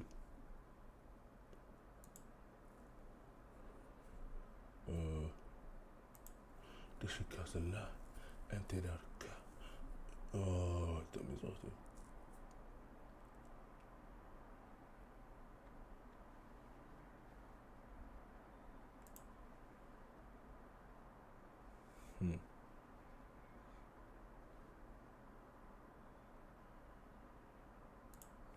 Hold on, I'm gonna use my phone.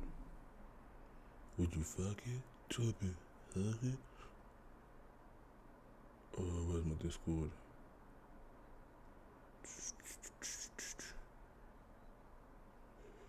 Alright, I'm up. we're gonna go make some porridge.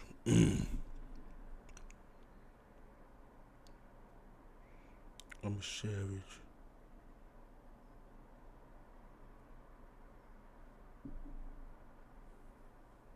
Wait, hold on.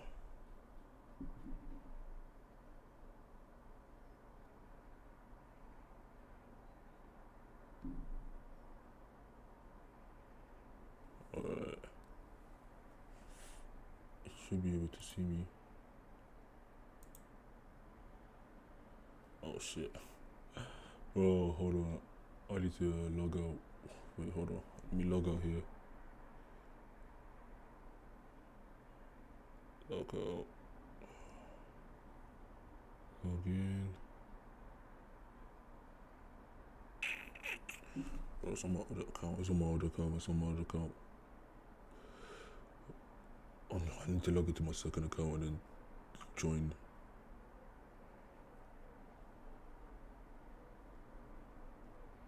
Yes, Discord. You niggas can't see shit right now, but I'm trying to hook on my Discord so I can take my phone into the kitchen and show you how to cook some real porridge.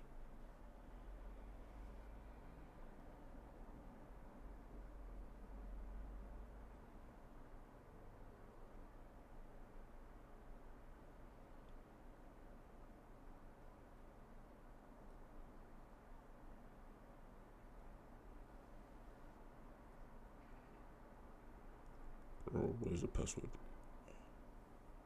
Where's the password for this shit, bro?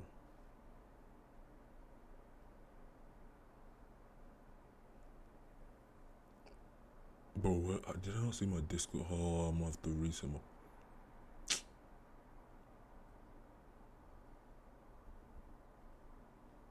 I didn't remember the fucking password. Of course I did. Of course I didn't remember the fucking password. Ugh. Of course I fucking didn't.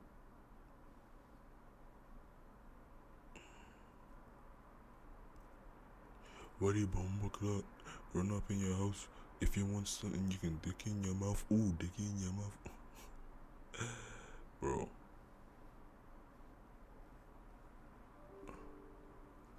What the fuck is that computer sound?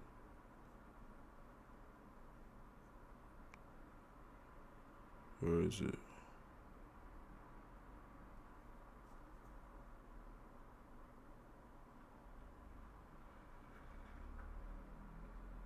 Bro, where the fuck is... Nigga, did he not just send me the...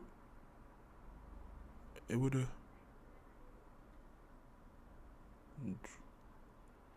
I got it. Reset password.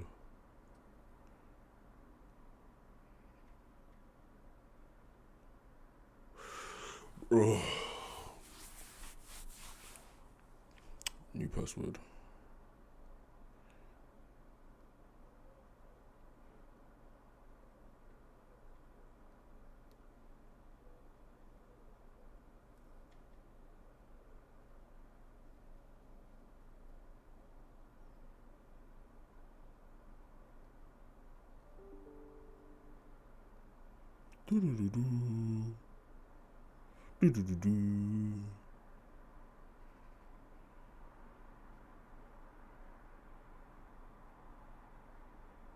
Nigga, I just reset the password. What the fuck?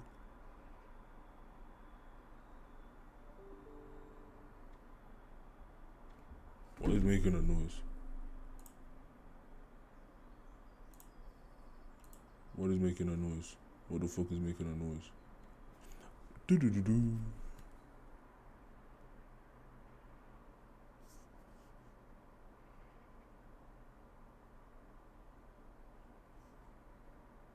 Oh, I need to verify it first.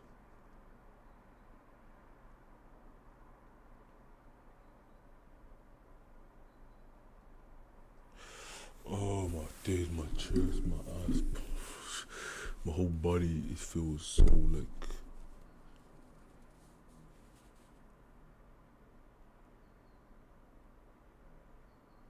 Alright, now I can lock in. Bro.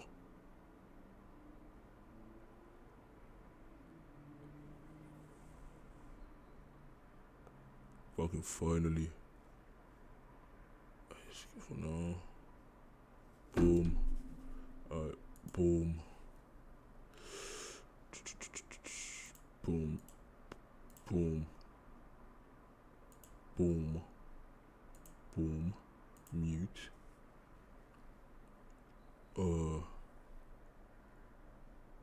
Boom. Join.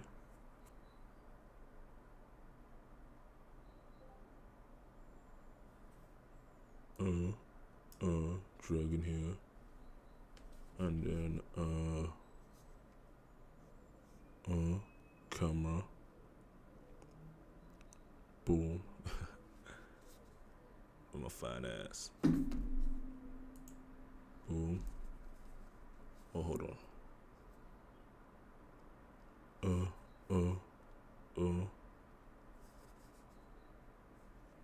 Bang. Look at that. Look at that right there. Some real ingenuity right there. Some real motherfucking ingenuity. Alright, I'll be back. Let's go. Big fucking porridge, bro.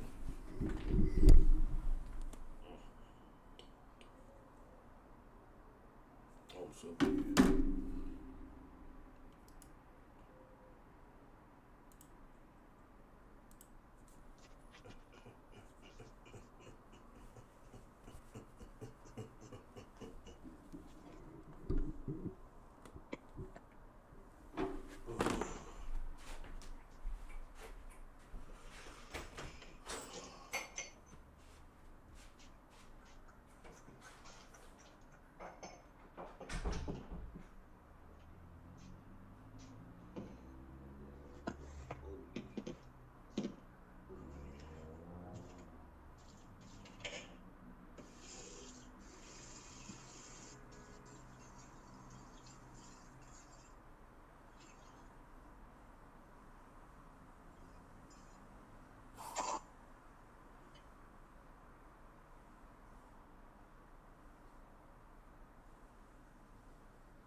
you're a master craftsmanship, a master artist. When I make my peanut butter jelly sandwich,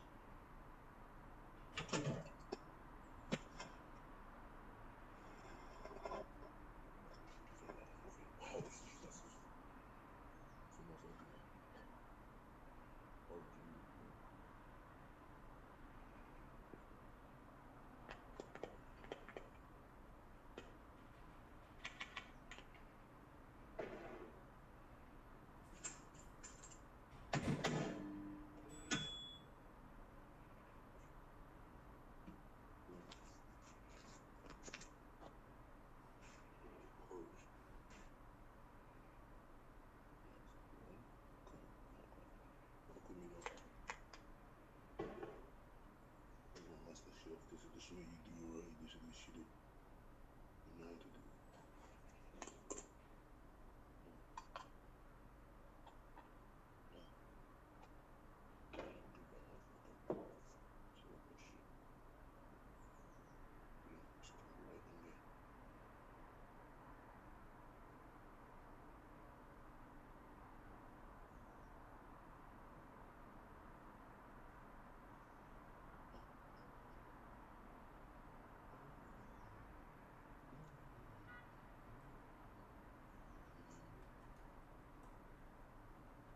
People will just put peanut butter on one side and then jelly on the other.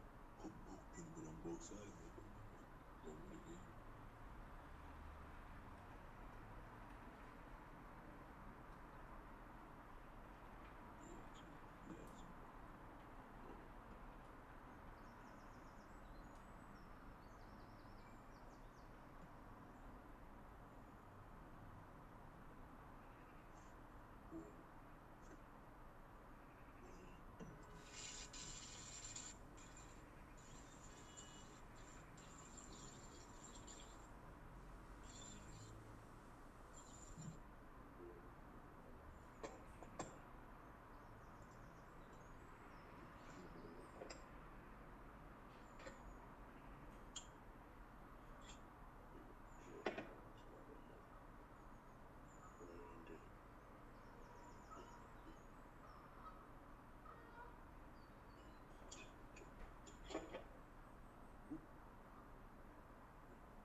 For the finishing touch for my masterpiece.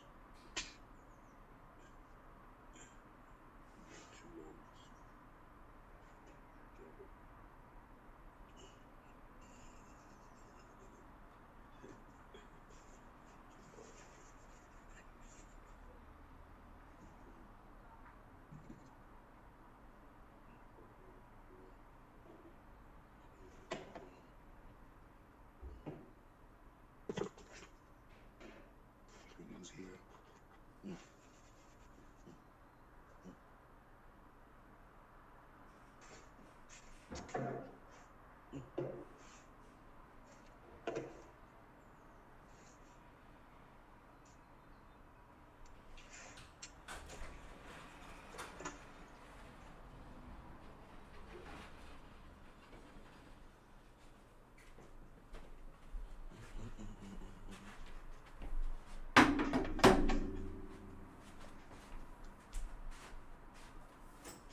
You do, ladies and gentlemen.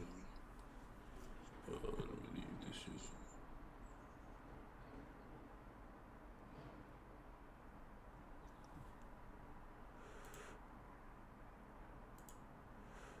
That's how you motherfucking do it. Sipping on the walkie. Sipping on the walkie. Sipping on the walkie. Gang, gang, gang, gang.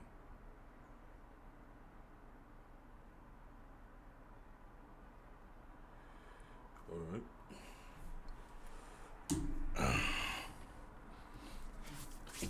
Now, let me make my bed.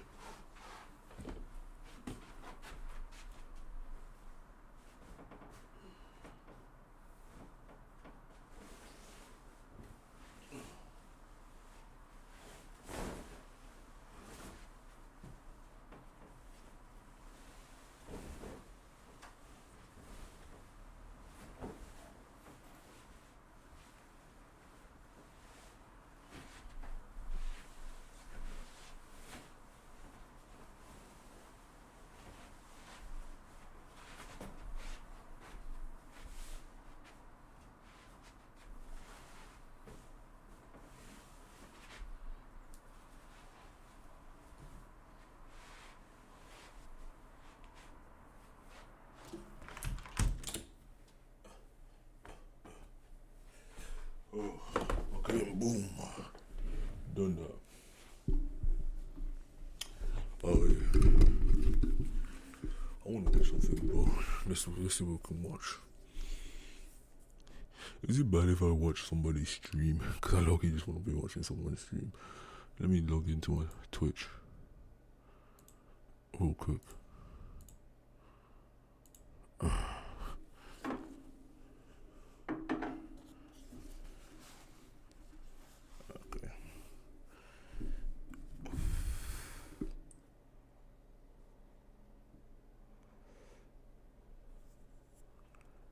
Something giving me the vibe.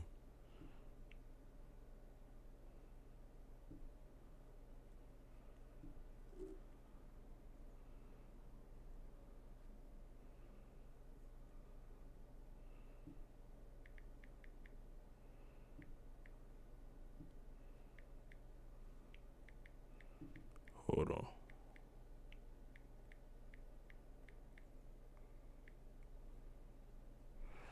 Something giving me the vibe.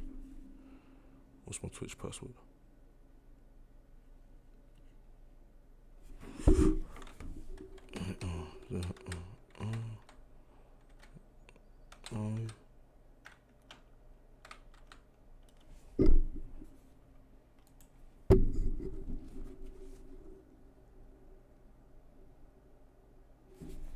Okay.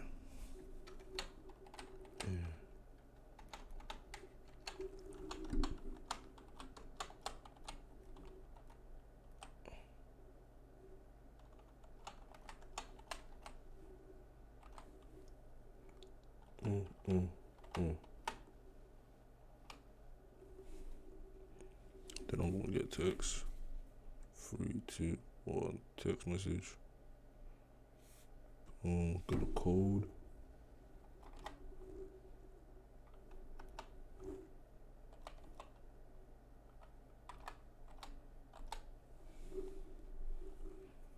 Alright, submit.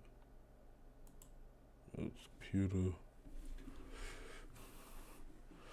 Alright, don't know the login and shit. Oh shit, say there's a login, I get an ad. That's crazy.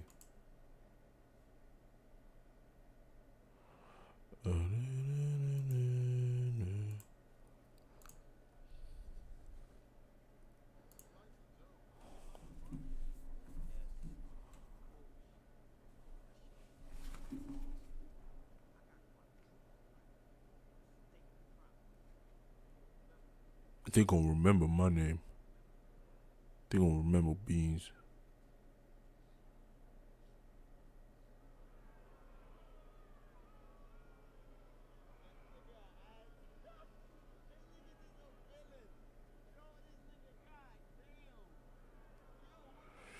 Alright, boom. I think I should just watch my own shit, bro. I shouldn't be watching someone else's stream. What is there to watch?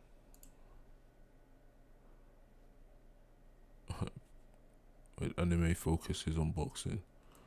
Alright, but It's not lit. I ain't heard nobody talk about this one though.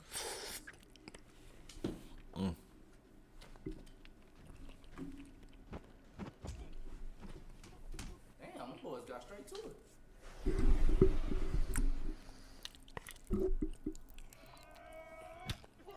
damn. Damn. All these skits are so funny.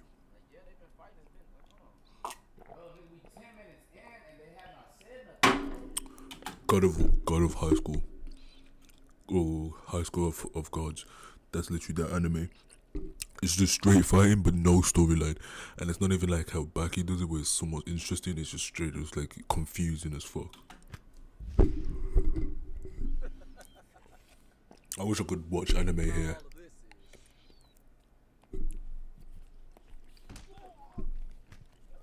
How are you just gonna start punching him and leave? Nah, bro. I gotta go to the episode, bro. They still boxing. Bro. What happened, bro? Why are y'all fighting like this, bro? They're jumping him. What did he do? Damn. Damn. They doing that nigga dirty though. Like, what did he do?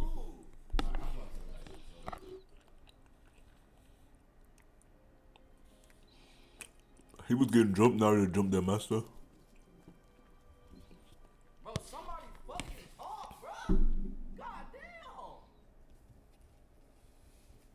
damn. Yeah, nigga, what the fuck? What? No. What the fuck was that, bro? They said no dialogue the whole show. Oh, word from all. I just want to say thank you so much for voting for me for storytelling. Good explanation. See, this must be some innovative new anime style they're trying or something, bro. I just want to like get into the story.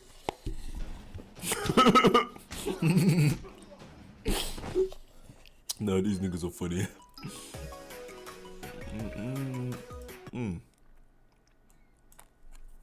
That was fucking my eardrums. That was funny, that was funny.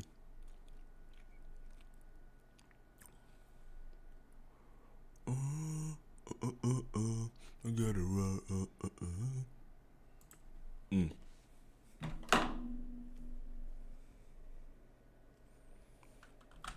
I don't want it. That was a 76ers game yesterday.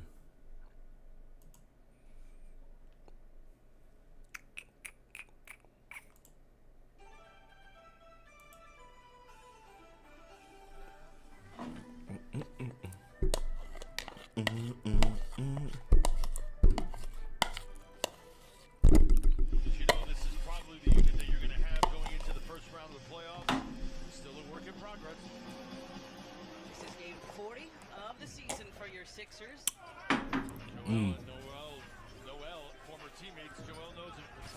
Hit that. Come on now, Tobias. This fucking sandwich right here is banging. Noel has decent hands, so you can't put it in front of him like that. He'll grab it, get a piece. There is Jaden Ivey, the 5th overall pick at the University of Purdue. Put down, rolls back out. Harris pulls up for three. What a start for Tobias Harris. A perfect 3 for 3. He's got 7 early. Hard of the rebound. Quickly ahead to Joel. He kicked out. Bro. We've been playing so well, bro. Oh shit. Look at yeah, Joe looking fire as fuck with his new haircut. Come on, man. My Cameroonian twin. But no, we've been doing so well, bro. I just hope we really do good this year. I hope we win the chip, bro. I really need them. I need Embiid with the ring, bro. I need Embiid with the ring. Jalen Duren, the local hit out because of that ankle still, and Isaiah Stewart some shoulder soreness keeping him out this evening. What a move by Nerlens Noel, switching the left hand, throwing it up and down. Ivy, no pushover. Sixers, 5 of 6 from the floor. Harden hit that. Harden, wing triple. Yeah. Ivy the rebound. Hayes lets fly from distance and knocks it down. He's looking more and more confident after the loss on Sunday. Yeah, they didn't get the win, but he's liking seeing the shoot.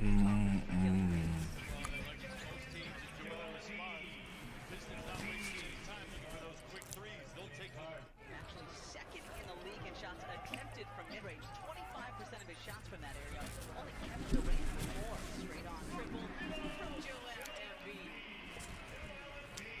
3 of 4 for long range for your 76ers. There comes the trap. Defense by Tucker. Embiid up there. Participating in the trap. Knocks for 3. Little zone here from Piston. See if the Sixers can be a bit more responsible on the offensive end. That's a great play by Montrezl Harrell. And with a great example on that play is who said you can't post up against a zone? Montrez Hit up. putting his back on one of those bottom defenders and able to get a two. Milton. Nice shot by Shake on the run. Diallo trying to get his timing down and block that. Shake aware of his presence, able to get it up quickly. Maybe the bounce pass. Oh shit. So do we call this the worst records graphic? First move by Tyrese with the Euro, or do we call it the Wembanyama sweepstake? Only 14% though. Well, that's the thing. First of all, we can discuss all you want about tanking and losing on purpose and what that does. Almost lost it. Burks there to save him. Hell no, hit that. Anyway. Damn, that's a hit. See him on Sunday, wasn't available. Didn't say Burks. 33-29. Spin move by Tyrese Maxey. Ugh. See the Sixers when they scurry all over the place, it kind of throws off this young Pistons team. That's how it is. Nice steal by Tobias. Good pass. Good finish. Tough shot by Magruder. Shot attempt. Oh, hit that.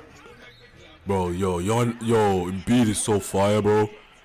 Look how he did that, bro. Look how he did that shit, bro. Look at, and niggas are really on his niggas trying. Bro, people won't fuck it up. Look, he goes up, pump fake, hit you side, 1-2, floater, bro. It's such a oh my god, such a good player, man.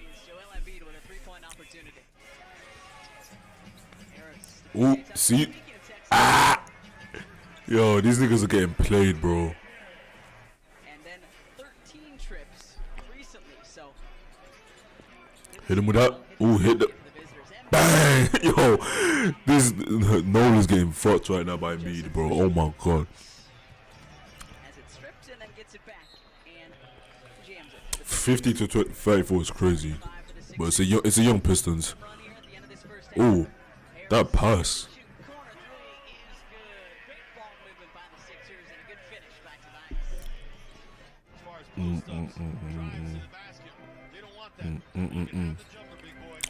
Did that nigga just slap his ass? Embiid, don't scare me like that. Don't ever drop down like that. Yo.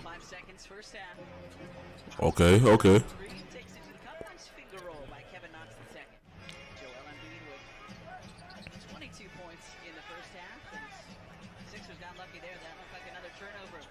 Boom. PJ been on fire lately. And fucking bro,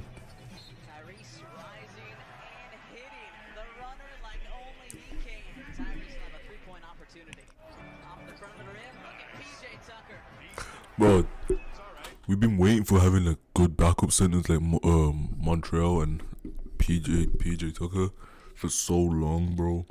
Like we went from fucking not having any backup centers to then Al Horford who didn't do shit to now to then Dwight Howard who actually did. He was decent, but like I think there was some shit going on behind the scenes which made him so fucking annoying. Like apparently niggas didn't fuck with him like that. To now, you know, we have some decent ass fucking centers, like backup centers.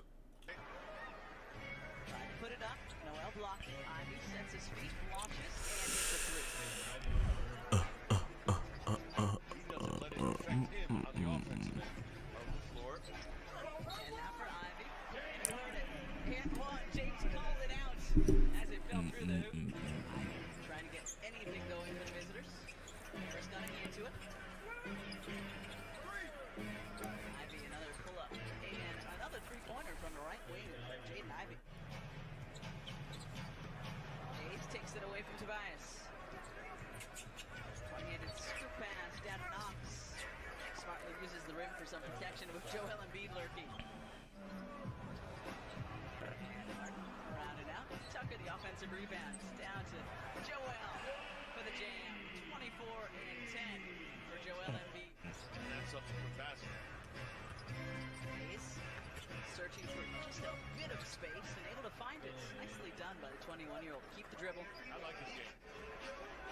Fluid, smooth. He's kind of gone from, a lot of people were saying he was a bust. Tyrese Maxey, come on, bro. Floor tonight. Might have to bring up a stat, which is really going to make my partner happy in a minute. Speaking of Wildcats, Tyrese Maxey, back-to-back three-point opportunity. Tyree the GOAT, bro. George, the three of them all going back and forth. Lauren trying to keep him in line. I listened this morning on the drive to shoot around. James Harden, mid-range, step-back money. First time we saw Detroit here, they turned it over 22 times. 23 turnovers on Sunday, so just 9. Sixers have 14 turns of their own tonight. Anthony Melton, tough shots. He's like, I'm just going to keep my dribble live till I find a little avenue. And Matisse Thybulle keep that one in bounds. Melton. I think it's just a matter of going to your strengths and using them as often as possible. Rodney Recruiter just made a 3 on the other end. Ooh, you are. If you're wondering what I'm doing, I'm editing some clips to post it on YouTube now. That's not what I'm saying. Calling out myself. Good pass from Niang to Thybulle to Harrell, who hammers it down. Start or continue your digital collection now at Sixers.com. Oh shit, what the fuck? NFT. George has it stolen away. The base to the other end. Up and in. It's at this point when we've got margins like this that we start digging deep into our research, looking for things to fill, if you will. Yeah. Shake with a nice response there. Jared Roden is checked in. He was listed as 42. It looks like he's 8 tonight in this right corner. Sadiq Bey switches to the left hand, lays it up and in. 7 rebounds. Oh shit. To go along with the 14 yellow points. The fight called on, boys. The fight called on.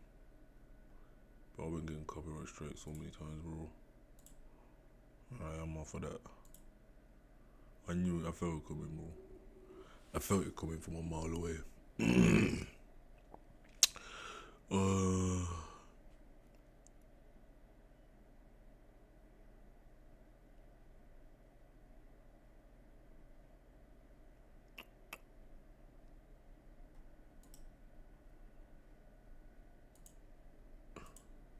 Hello, everyone. This is your captain speaking.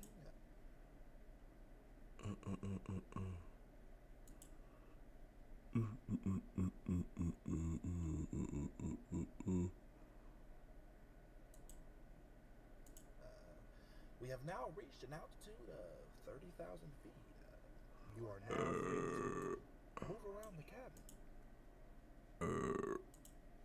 My dick is all in your throat. I hope you know.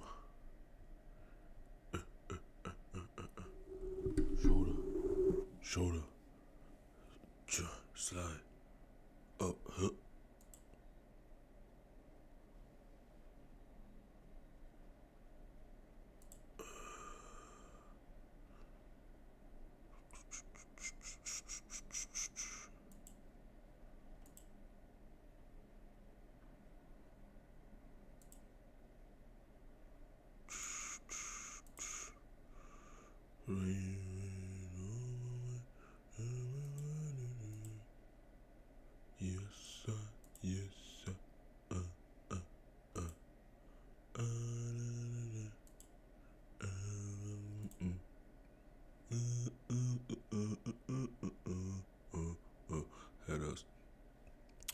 Bro, I really hate whenever this shit. Everything I do on YouTube gets copyright. I can't do shit on YouTube. You really can't do anything on YouTube. You really can't do anything. You can't literally do anything, but I got 9 hours left.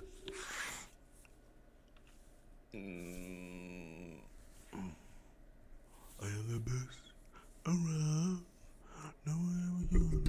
If you haven't subscribed to the channel, bro, follow the social medias above. All of that shit. Yeah.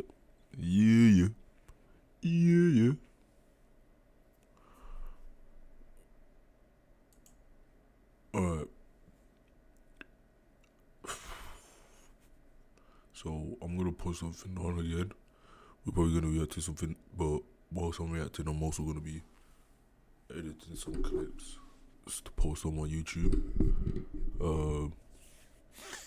And then I'm gonna retwist my hair.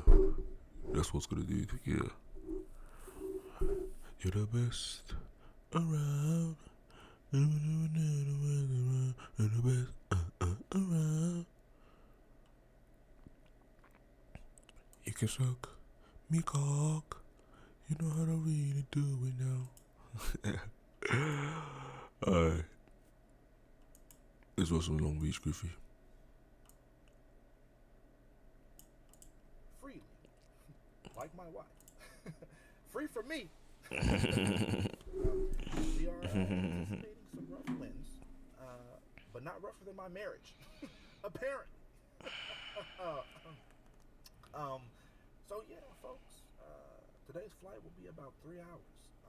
Occupy yourself with the movie. My wife occupied herself with another man in our home, in our bed. While I was in the cockpit, she was in a pit of cocks, sucking dick, while my child was in the house. My child in the house. No, that's crazy. Why? That's crazy. Child in the house is crazy. Why, you fucking whore? Nah. You fucking bitch, you fucking stupid bitch! Fuck you! Fuck you, you fucking dumb slut!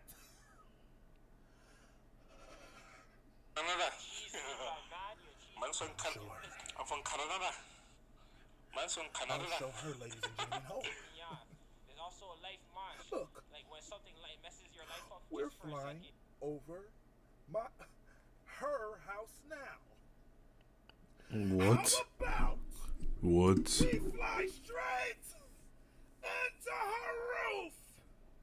I'm killing myself, and I'm taking her and this plane with me. Fasten seatbelt sign is on. Flight attendant, safety seat, departing in about 4 minutes. Excuse me, can you give me some peanuts?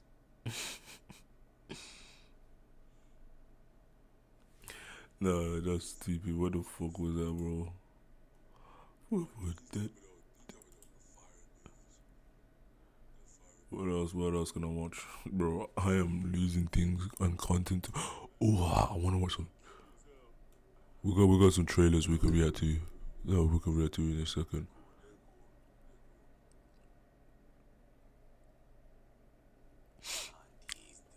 Big Betty girl from way out of town. She wants to come get pound. From way out of town. She wants to get pound.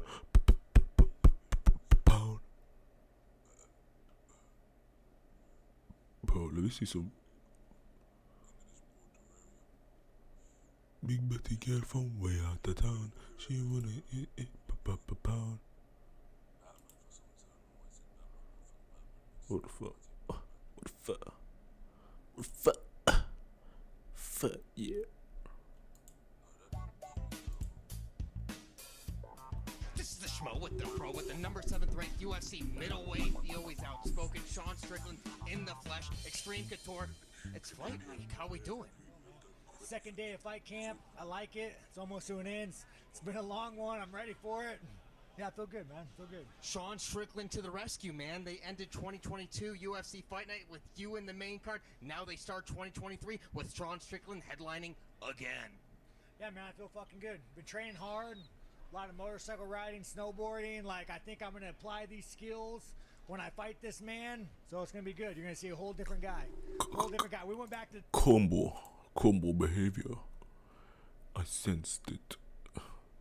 What's this? What's going on with There's there? something very special about the way entertainment companies are run. It feels like the people at the highest level are just these soulless husks in suits that don't even understand what fun is. I honestly wouldn't be shocked to learn that half the CEOs of major entertainment brands have been lobotomized. Who remembers a couple years ago when EA tried to convince the world that their loot boxes aren't a greedy cash grab meant to squeeze as many doubloons out of their customers as possible? They were actually surprise mechanics meant to be fun. No, this isn't shady or unethical. They're fun surprise mechanics. Point I'm making is there's no shortage of delusional companies in the entertainment space. And now I think we have a winner for the most delusional company out there at the moment. Wizards of the Coast / Hasbro. I'm going to put them together because it's still not super clear to me who's the one at the helm making these bafflingly awful decisions that are sinking their companies. So, Wizards of the Coast is responsible for a lot of things that you probably love. For example, me, Magic cards. While I'm not a huge Fucking nerd, bro. like actively competing in like MTG Arena or anything like that, I did get very into collecting the cards. In fact, throughout all of 2016, I spent it trying to collect every masterpiece from the Kaladesh set. And I do have that finished, as well as Amonkhet as well. So I was a big collector of Magic the Gathering, and a big fan of the property. So you can imagine my surprise and disgust when I learned that last month, Wizards of the Coast pulled down its pants and planted their stinky ass in the face of every Magic the Gathering fan.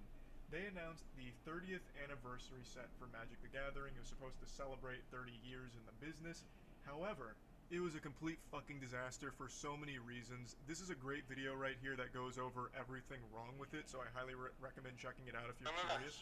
But I'll break it down for you in a nutshell. Magic the Gathering, in their 30th anniversary set, announced that they'd be reprinting some of the most famous cards, you know, like the Black Lotus that I'm sure all of you have heard of before.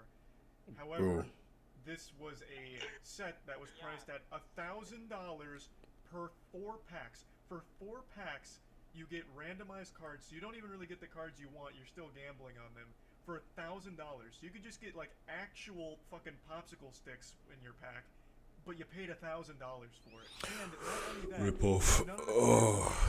you can't use any of the cards, they're fake. You're paying for proxies, they're not real fucking cards. So you're paying $1,000 for 4 packs of randomized garbage, hoping that you get, like, one of the Power 9, and you can't even use them. It's a giant scam. Like, you're just getting hosed for money. It's extremely greedy. It was a terrible celebration for 30 years because this was just them spitting in the community's face. Another slimy thing they did is they refused to allow local card shops to carry 30th anniversary packs.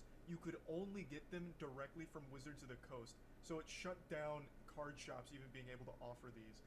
There's a lot of other things that went into it, but this is just the glaringly obvious stuff because it's Wizards of the Coast. That was a nice mosh right there, man. It's a nice mosh shot. And this was only one of 2 major fumbles they had in the last month. The biggest one is what I'm actually here to talk about today. Wizards of the Coast is behind Dungeons & Dragons, as I'm sure most of you know. Dungeons & Dragons is arguably one of the most popular brands ever. Dungeons & Dragons is something I'm sure everyone's heard of, even if you don't play it, even if you joke about it, you call everyone a turbo nerd who plays it, doesn't matter, you've heard of it. It's an extremely recognizable name, and now Wizards of the Coast and Hasbro are using it like a cum rag. They have just potentially ruined what made Dungeons & Dragons such a massive success. There's another great video going over this topic in detail, so I highly recommend checking this one out if you're curious. Shake your booty, shake your bumper. Everybody come and get under. Shake your booty, shake your bumper. Everybody come get your bumper. Is targeting Dungeons & Dragons because they believe it is under-monetized, which is of course scary for the communities that love these games. I've only done one full Dungeons & Dragons campaign, and I had a great time doing it. Shake your bumper, Don't really shake your bumper. If you really want, come get under. Behind the game, that was a whole can of worms that, you know, we don't need to get into the weeds of.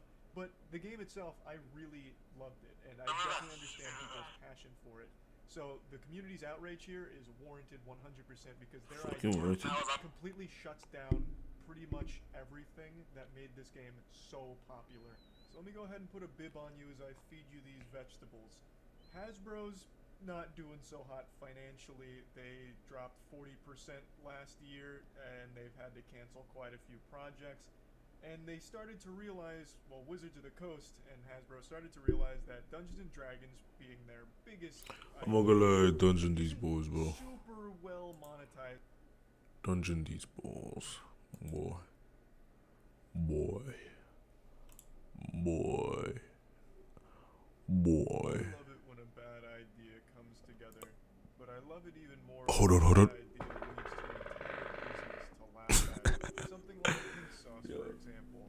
An actual rancid, toxic sludge that was being shipped to willing customers to ingest and get sick from. You would have actually been safer ordering an acid bomb in the mail than getting Jesus, that's like this. a biological weapon that probably should have been outlawed. But it's a good example for a bad idea leading to an entire business. And another great example is NFTs. I just love these awful ideas that somehow form like an entire business model around them, and it's just fun to joke about.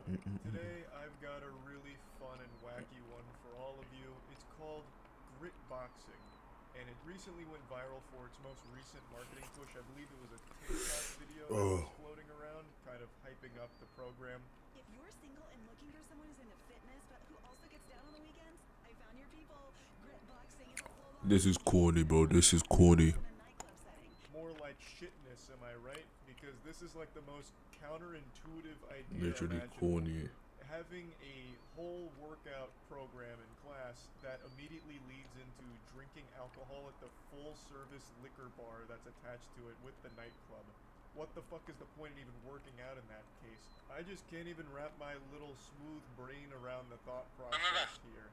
Just wiping sweat from your forehead? Oh boy, oh brother. Wow, gee willikers. What a killer workout. I'm torqued. What a fucking pump. Well, time to go ruin it. I'll take 5 shots. Give me some lemon drops. Literally It doesn't ruins your entire workout for no reason, bro. start drinking alcohol after a workout, your goose is cooked. Like- Kiss those games goodbye. I also couldn't imagine- Doesn't alcohol give you so much calories? Like alcohol make like you worked all the way out just for you to gain more calories again. It's the most retarded shit ever, Something bro. I'd want less after a big workout than alcohol. That Bro. sounds like that just put me in the grave. Like that just sounds like a recipe for disaster. Like a lawsuit waiting to happen for grit boxing. But I'm also imagining the workouts aren't that extreme. It's probably mainly just a social experience for like the drinking and nightclub side of things. But Maybe. even still, can you imagine the stench of that nightclub? My God, that Methodist, the odorous aroma that would just ruin everything. That has to smell like shit in there. It probably smells worse than a Super Smash Brothers tournament. I can't Nah. imagine that's pleasant. Why would you want to go? Nothing. No. See. Nothing smells worse than a fucking Super Smash Bro tournament, bro. Like there's nothing, bro. Them niggas stink, bro. Like no, nothing else smells worse than that.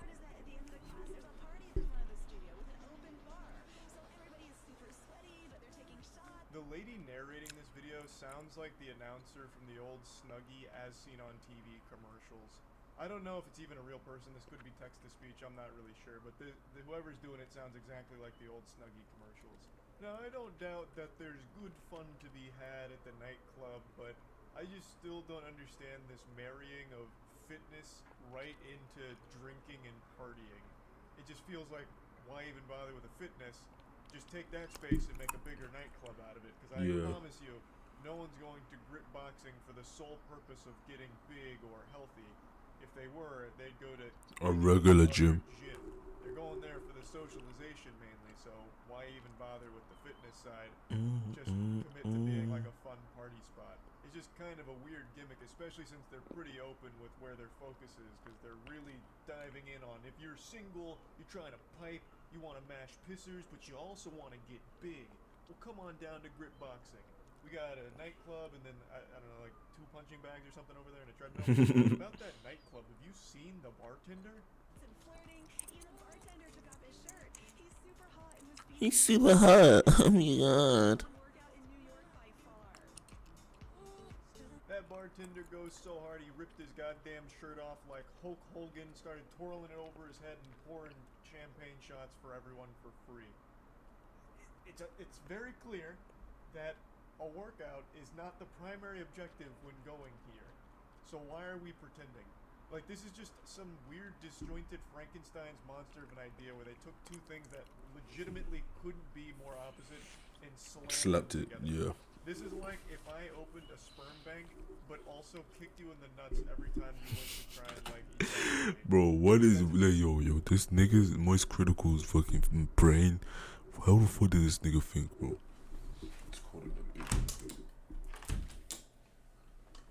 Like, how the fuck did this nigga think? Like, well, how does his brain operate, bro? How the fuck do you think of that? Oh, my brain. Oh, I just realized. I gotta go to university. I gotta work. I got some work I haven't finished. Oh, fuck.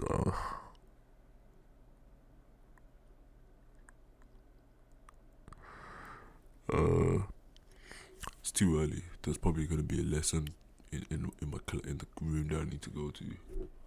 So in the evening, I'm gonna head out. I'm gonna head to the classroom, and I'm gonna go do what I gotta do.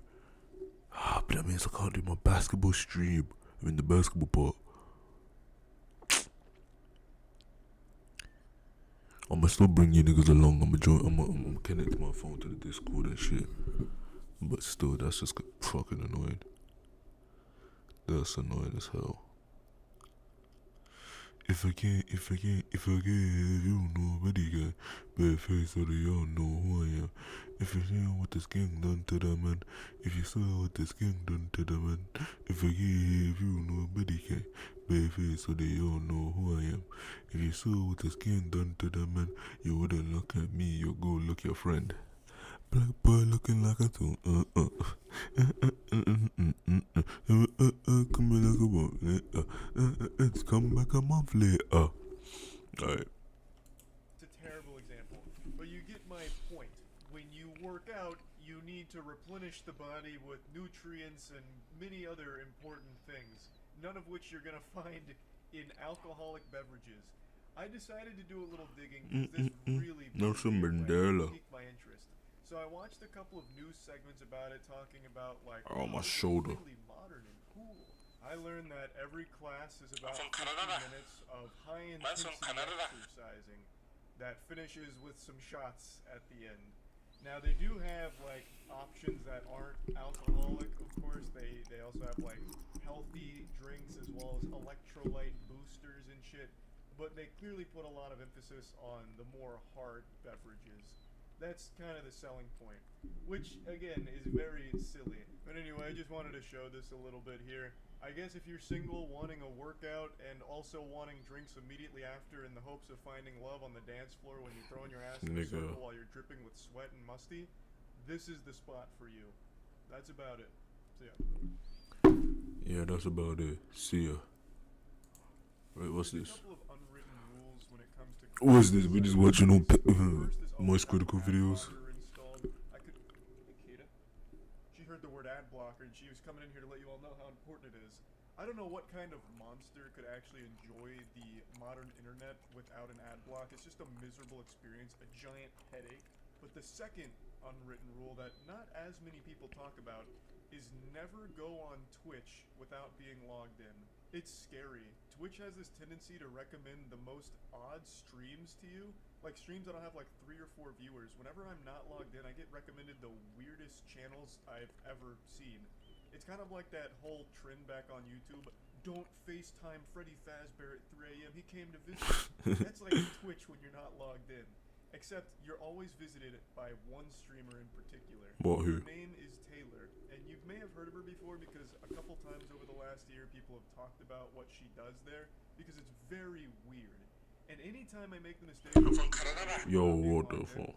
hers is the first recommended channel for some reason. Every time without fail, no matter like what computer I'm on, for some reason Twitch is really fixated on Bro, I've never seen her when I log in. When I'm not logged in. That's probably you problem, bro. I recognized it and I got curious. This was like 3 months ago now. So 3 months ago, I clicked on her stream to see what the controversy was. Like, what does she do that makes people so upset? And what I found is pretty shocking. Alright, so we're going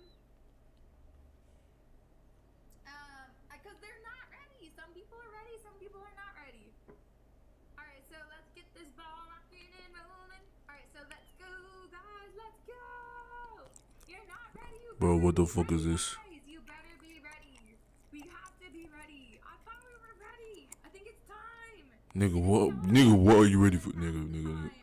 Bro, what the fuck? Literally, it is past the time. We have to go.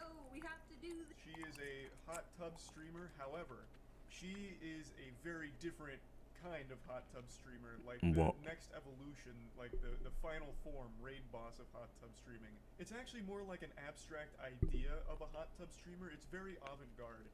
So she'll stream for like 4 or 5 hours, but she never actually shows herself. You only ever see her arm. She stands off to the side. What the fuck? We'll hype up the chat like, hey, it's time. All right, enough stalling. I know I was a little long in the setup today, but now it's time to get in the hot tub. So spam 1 if you're ready to see me get into the hot tub. And do some squats, spam 1. And it's nothing but stalling endlessly. I guess the idea is to prolong blue balls. Yo, nah, that's crazy. Nah. And she'll milk them. No. 4 hours. 6 hours. What? 6 hours. What? I think she usually comes on at the very end for about like 10 minutes or so. Wait, so if I essentially it's like me going like,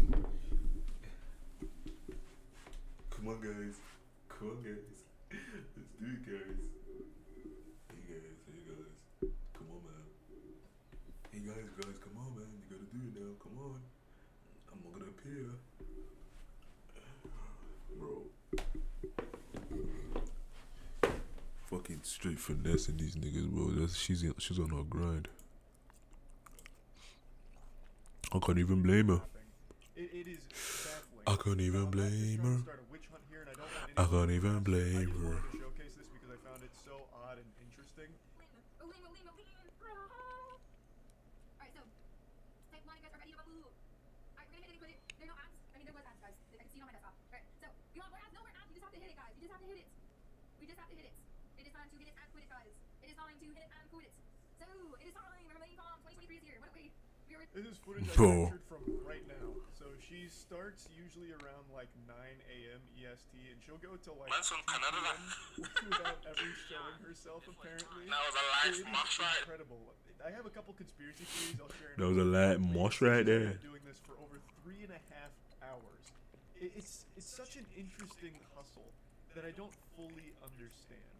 So She brought her my paper, she brought her conspiracy theory is bag. that it was pre-recorded. I think she does do some things that have to be pre-recorded because there's just no way. And the minimal interaction with chat, as well as like some subs that she doesn't have, makes me really feel like there is an element of pre-recorded video to this, which I'm not positive on. That's of course me just putting on the tinfoil hat and speculating. I just can't fully wrap my tiny little reptile brain around the concept of this because she's making Bro, significantly less she's money making from the people in chat than she would if she was just a normal hot tub streamer. This like baiting So if she, for so she's 4 to 6 hours what? doesn't So it doesn't make her money, but she still does it all the time. She just must like teasing niggas then. work out super well because people are constantly filtering in and out and getting upset at her, and there's not a whole lot of sub activity from it either. So it feels like it's just counterintuitive.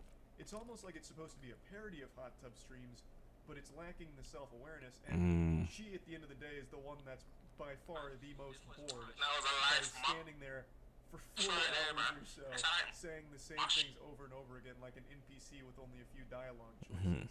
She's clearly always trying to fill as much time as possible, and that ends with her just repeating herself constantly. Now she does have mods, which I was very curious about because are the mods in on it? Do they know? And what I was learning from watching this stream a bit today is that the mods do seem pretty self-aware with what's going on. So when she's like hyping everyone up like it's all getting, it's all coming, everyone spam 1 and I'm about to fucking go hard, we're gonna get hog wild in here, we're jumping in this fucking hot tub, I'm gonna be fucking squirting water out of my butthole, it's gonna get wild. My butthole's crazy. Then the mods will like ask her a question to derail it, and then she'll spend like 15 minutes on that derailed question, like, oh, okay, like, I'm not talking about my birthday or whatever, back to getting into this because it's time to start, we're already late, time to start. So it feels like the mods as well as Taylor They're scamming these niggas. They're scamming the niggas. They're doing these niggas dirty.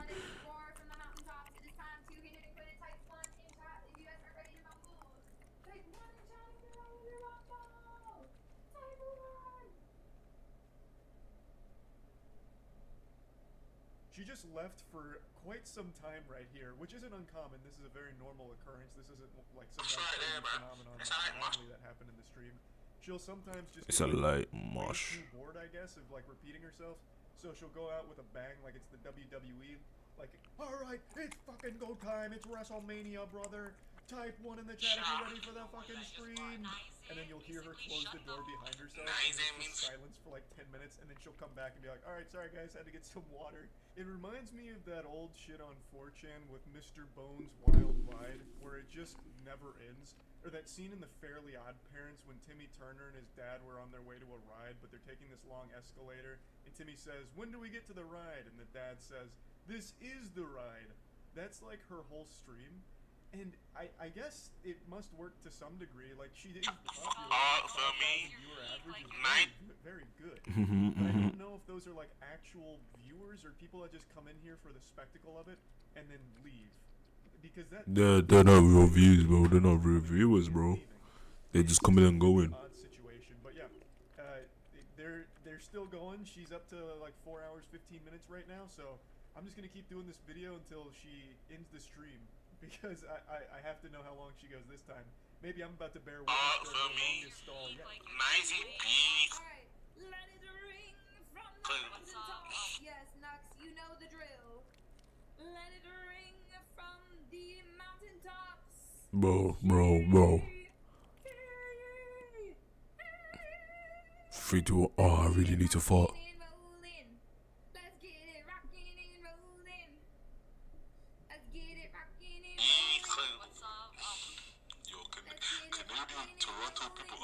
Still going.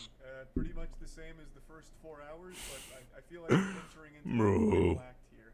One other thing I'd like to mention is she doesn't save her VODs because I imagine she doesn't want people to go to the VODs and realize that this isn't unusual. This is the whole stream of just like hyping people up to get started without ever getting started. Which I suppose is smart because she doesn't want to let people in on what's like actually happening here. Spots are about to go down. It's going down in the DM. Just joking. Alright, so everybody vote in chat. Vote in chat. Vote in chat. I'm only here for the chat, so. We're now over the 4.5 hour mark, so we're reaching some pretty big milestones here. Now, she demonstrated one other thing she does a lot during her streams, which is running polls and stuff, and she'll do 10 minutes on the poll in order to fill an easy 10 minutes. So this one is how many squats should she do, and it's a 10-minute poll, which allows her to easily fill up another 10 minutes here. Rockin' and rollin'. Alright, so without further ado, everybody, without further ado, chat, without further ado.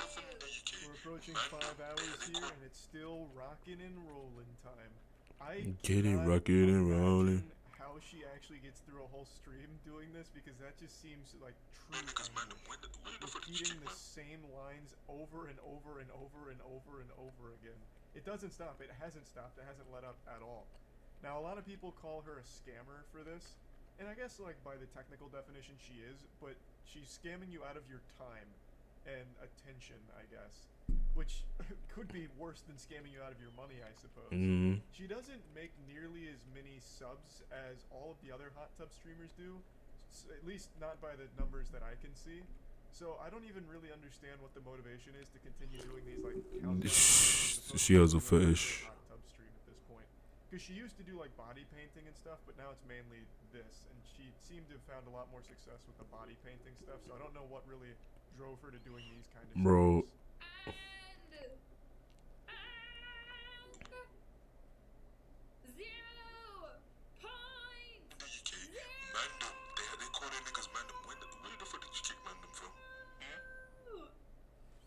Let me see it. Yeah, bro, yo, she's trolling these niggas, bro. She's trolling these niggas. We've made it past the 5 hour mark. Yo, she's trolling these niggas. Ain't no way. She just said that. 0.99, bro. It's Get getting him. huge. The excitement is really building. Imagine standing my whole life. I mean, I imagine. I don't know what to say. Alright, so we are hopping on.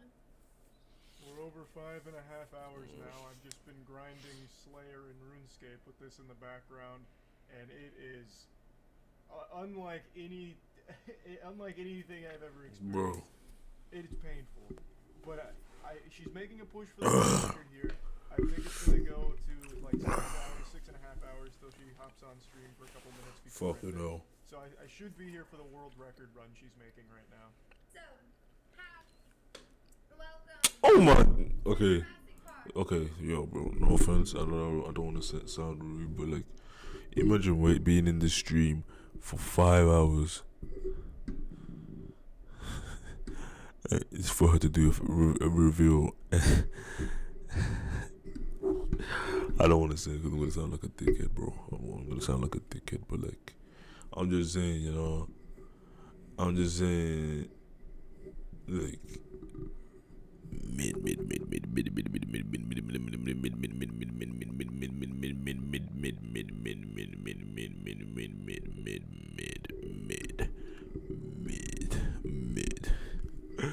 Nah, but on a serious note though, like, even if it was like 10 out of 10 or whatever, bro, nigga, you shouldn't be sitting here on a stream waiting someone to face reveal, bro. That's like, you're on some loser shit, bro, honestly. That's some loser ass shit, nigga. Cornbread fuck, nigga. 5 hours and 55 minutes for her to make her first appearance here. That's wild. We just missed the world record here. She didn't quite break the 6-hour mark. But you want to know what's even wilder? What? She only stayed on stream for about like 6 or 7 minutes, and then she left. And now it's just been this iPad here for like the last, I don't know, probably 8 or so minutes. Time is moving at such a weird pace right now with this fucking stream here. It's like purgatory. But yeah, now it's just an iPad and some music.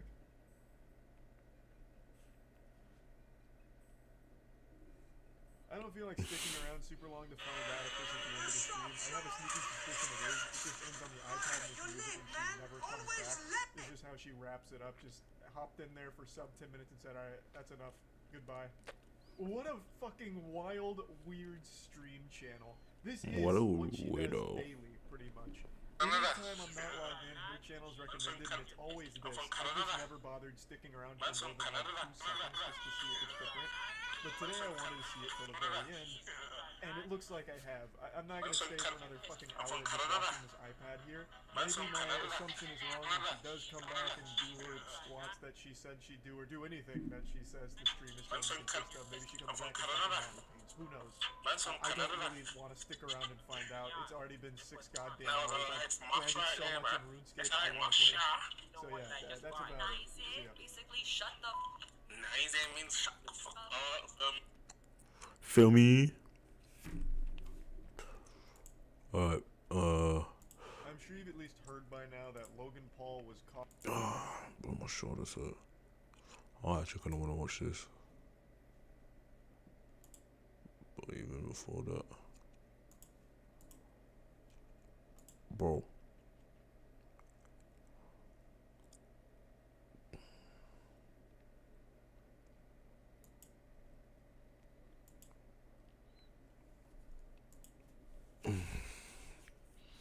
We're so close to fucking 350, we're so close to 400 subscribers, bro.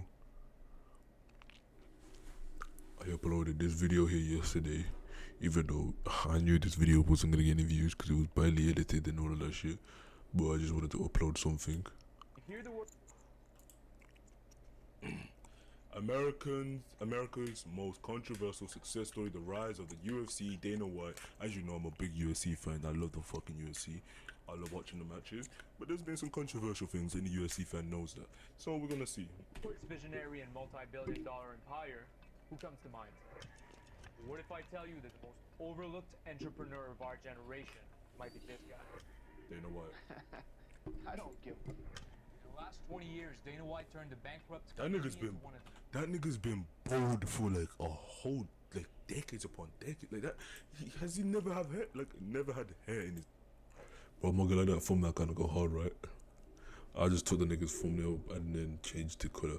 I'm not gonna lie, it was shit, but like creative wise, but it looks hard though.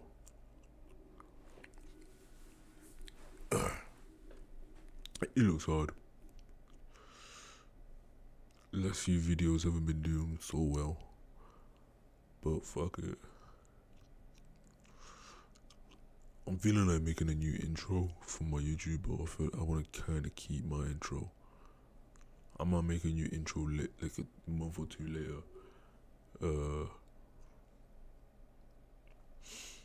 But we're so fucking close to 350.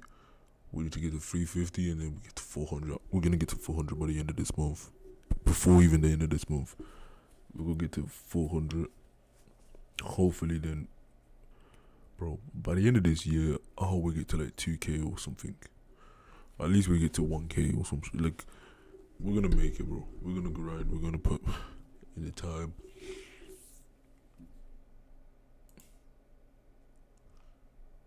We're doing our shit, bro. We're doing our shit. Tu veux chanter toute la nuit comme Rihanna. Toute la nuit comme Rihanna. Nah, this wait. Toute la nuit comme Rihanna.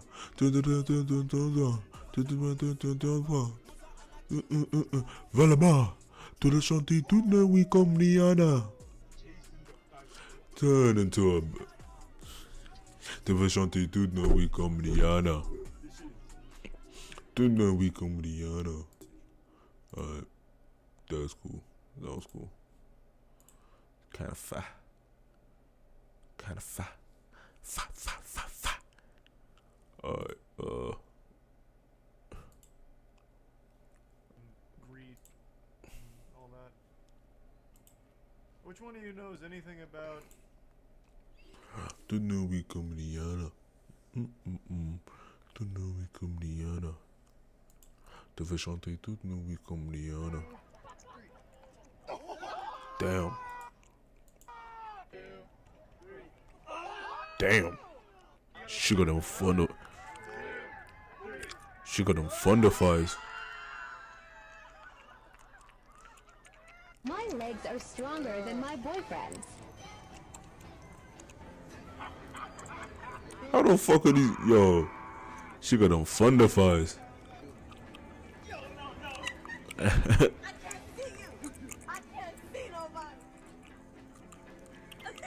Yo.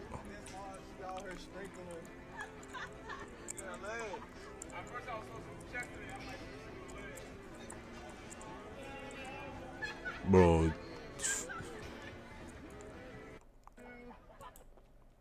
The guy them got it. This guy has been sending me Goodnight Queen every single night since May. Anything a guy does for you, he's doing for other girls. And thank you to this man for proving me right. Look at this. Look at this. Started in May. Started in May. So I have bad news for you ladies. The account that's sending you goodnight messages is not a real account. It's a bot account. I built an Instagram bot that would send these messages to a group of popular creators to measure the impact of artificially boosting their egos. My plan was to start in May and send goodnight and they fell for it. Yo, what? Creators, and then stop the messaging around December 20th. Oh, my bad. Right in the midst of the holiday season and the most loneliest time for a single person. And I was damn. People have influence over a popular creator whose entire self-worth is based upon the validation and appraisal of others. If I don't get it. No. No, bro's a super villain. I fucking love it. I try to... Yo, that's some super villain shit, bro. Who the fuck just thinks of some shit like that, bro? Who the hell just thinks of some shit like that? A Goodnight Queen, it like hurts my feelings, and I love this. And my hypothesis was correct. These women said they missed the goodnight messages. They were attached to it. Follow for more big brain social hacks. Nah. I need to see some more big brain social hacks. Here's why you should learn how to program. I reverse engineered all the dating apps and stored all their profiles in a database. There's 49,000 of them. I also stored all their profile photos. I then built an app to swipe right automatically on all of them. And that's how I met my girlfriend. Here's why you should learn how to program. I reverse engineered all the dating apps and stored all their profiles in a database. There's Wait, this is not real. This is not real. This is not. I then built an app to swipe right automatically on all of them. And that's how I met my girlfriend. Yo, this nigga's a super villain, bro. Yo, this nigga's a super villain, bro. There's a current internet conflict war going on right now where Ethan Kaiser has decided to wage a war with the witches of TikTok. He claims that if the hexes are real, then they should be able to hex him too. That's right, he has asked the witches to hex him. He even went as far as to offer up his own shirt, nails, or even actual blood to the witches, whatever they need to properly hex him. Now, not a single witch would take him up on his challenge at first. Ethan Kaiser was single-handedly taking on all of the witches online. It was almost as if he himself was a master dark wizard in disguise. Bro, this nigga's a super villain. Send a witch his hair and photograph, but no witch was able to hex him. So by mid-August of 2022, witches started to panic. Some saying that Ethan's unwillingness to have a genuine dialogue was wasting and draining the witch's power. Users started to suspect that he was actually, indeed, a Freemason wizard from the depths. Oh, shit. So please, if you can, put your hands together and channel your darkest energy. This is going to take a lot of psychic energy to take down the greatest psychological supervillain of all time. 33rd degree Grand Wizard, level 99 Dark Magician. Ethan. Yo, bro. If this shit ever happens to you, bro, just walk out. She doesn't respect you, bro. And then she's gonna expect you to pay. Just walk out, bro. If this ever happens to you, just walk. Just walk. Don't embarrass yourself. Don't let yourself be embarrassed by this shit, bro. Honestly, on my life, bro, if she brings her friend and I see her friend, I'm walking the other way. I'm walking the other way. I don't care. I'm walking it. She's gonna be like, oh no, but it's for my safety. I'm walking the other way, bro. I'm walking the other way. The disrespect is crazy. And the fact that this guy sat there on the dinner table, he's there recording them, yeah, they're laughing, nigga. They laughing at you. You're gonna pay for that meal and you're sitting on it. Nigga, walk. Oh my, bro, I would be out there so fast, bro. I would be out there so fast. Nigga embarrass me and disrespect me like that, bro. Fuck out here, bro. I'd be gone. You wouldn't even see me. I'm blocking you on everything. You ain't gonna hear nothing from me ever again. Cool. If you ain't fuck with a nigga, why don't you just tell a nigga? You know what I mean? If you don't fuck with someone, right, and you don't want to I don't want to let you down, or I don't want to make it break his heart, No, nigga, break his heart, bro. I think it's way better to break somebody's heart. Just tell them that you don't fuck with them in that way than to be leading them on or making a bunch of excuses or all of this type of shit, nigga. Just say what you think and say how you feel, nigga, instead of all this other bullshit.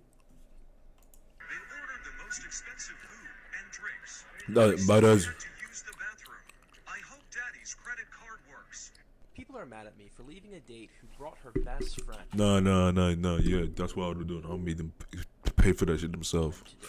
Essentially, I had a date planned with one of the girls, and when I arrived, she said her friend was joining us. And when we sat down, they started ordering drinks and appetizers and complimented me the whole time.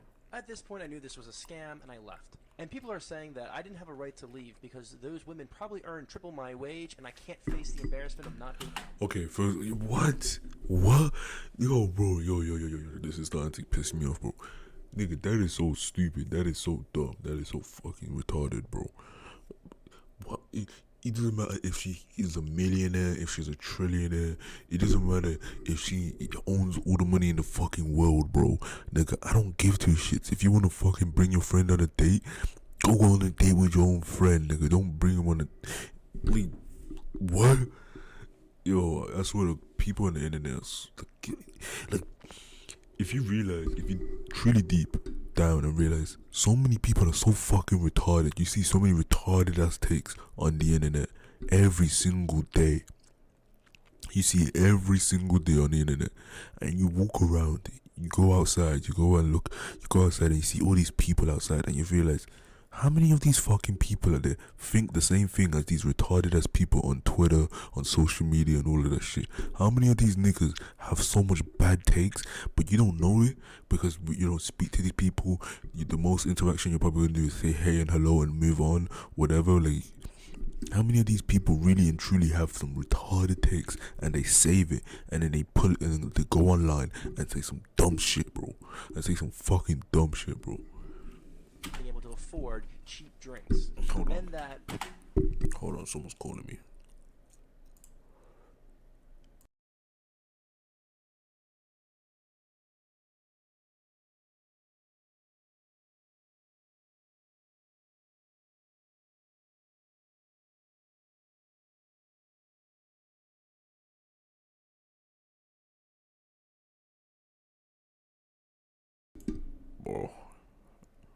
I think I had a fraud caller trying to call me, bro. Trying to do fraud on me. Trying to do 419 on me. Nigerian scammer. Come on, bro. Don't do me. Poor dudes shouldn't date, just stay at home. I don't know. What do you guys think? These two creators are mad because they believe they were entitled to free drinks and free entry at a club when their friends got in for free, but they didn't. Bro, what? And they now claim they were discriminated against and demand action. And now they've gotten some press. NBC interviews us. Yahoo picks it up. Pilot Room has yet to apologize. They do. Bro, the internet makes people think that they're way more important than they actually are. Especially with social media. I'll pray to God when I blow up, and I'm saying when, I never get ego like this, bro. I hope I never get an ego like this, bro. Because I would hate myself if I had egos. Like, if I had an ego where I'm thinking that I'm hot shit. I'm thinking I'm like, I should be able to do whatever I am. You know what I mean? Like, bro, I pray to God, bro. Like, I'm gonna be cocky, I'm gonna be snarky, I'm gonna be funny, but I'm never gonna have like an ego where to the point I'm a dickhead and people hate me. I just hope I never get that type of personality trait.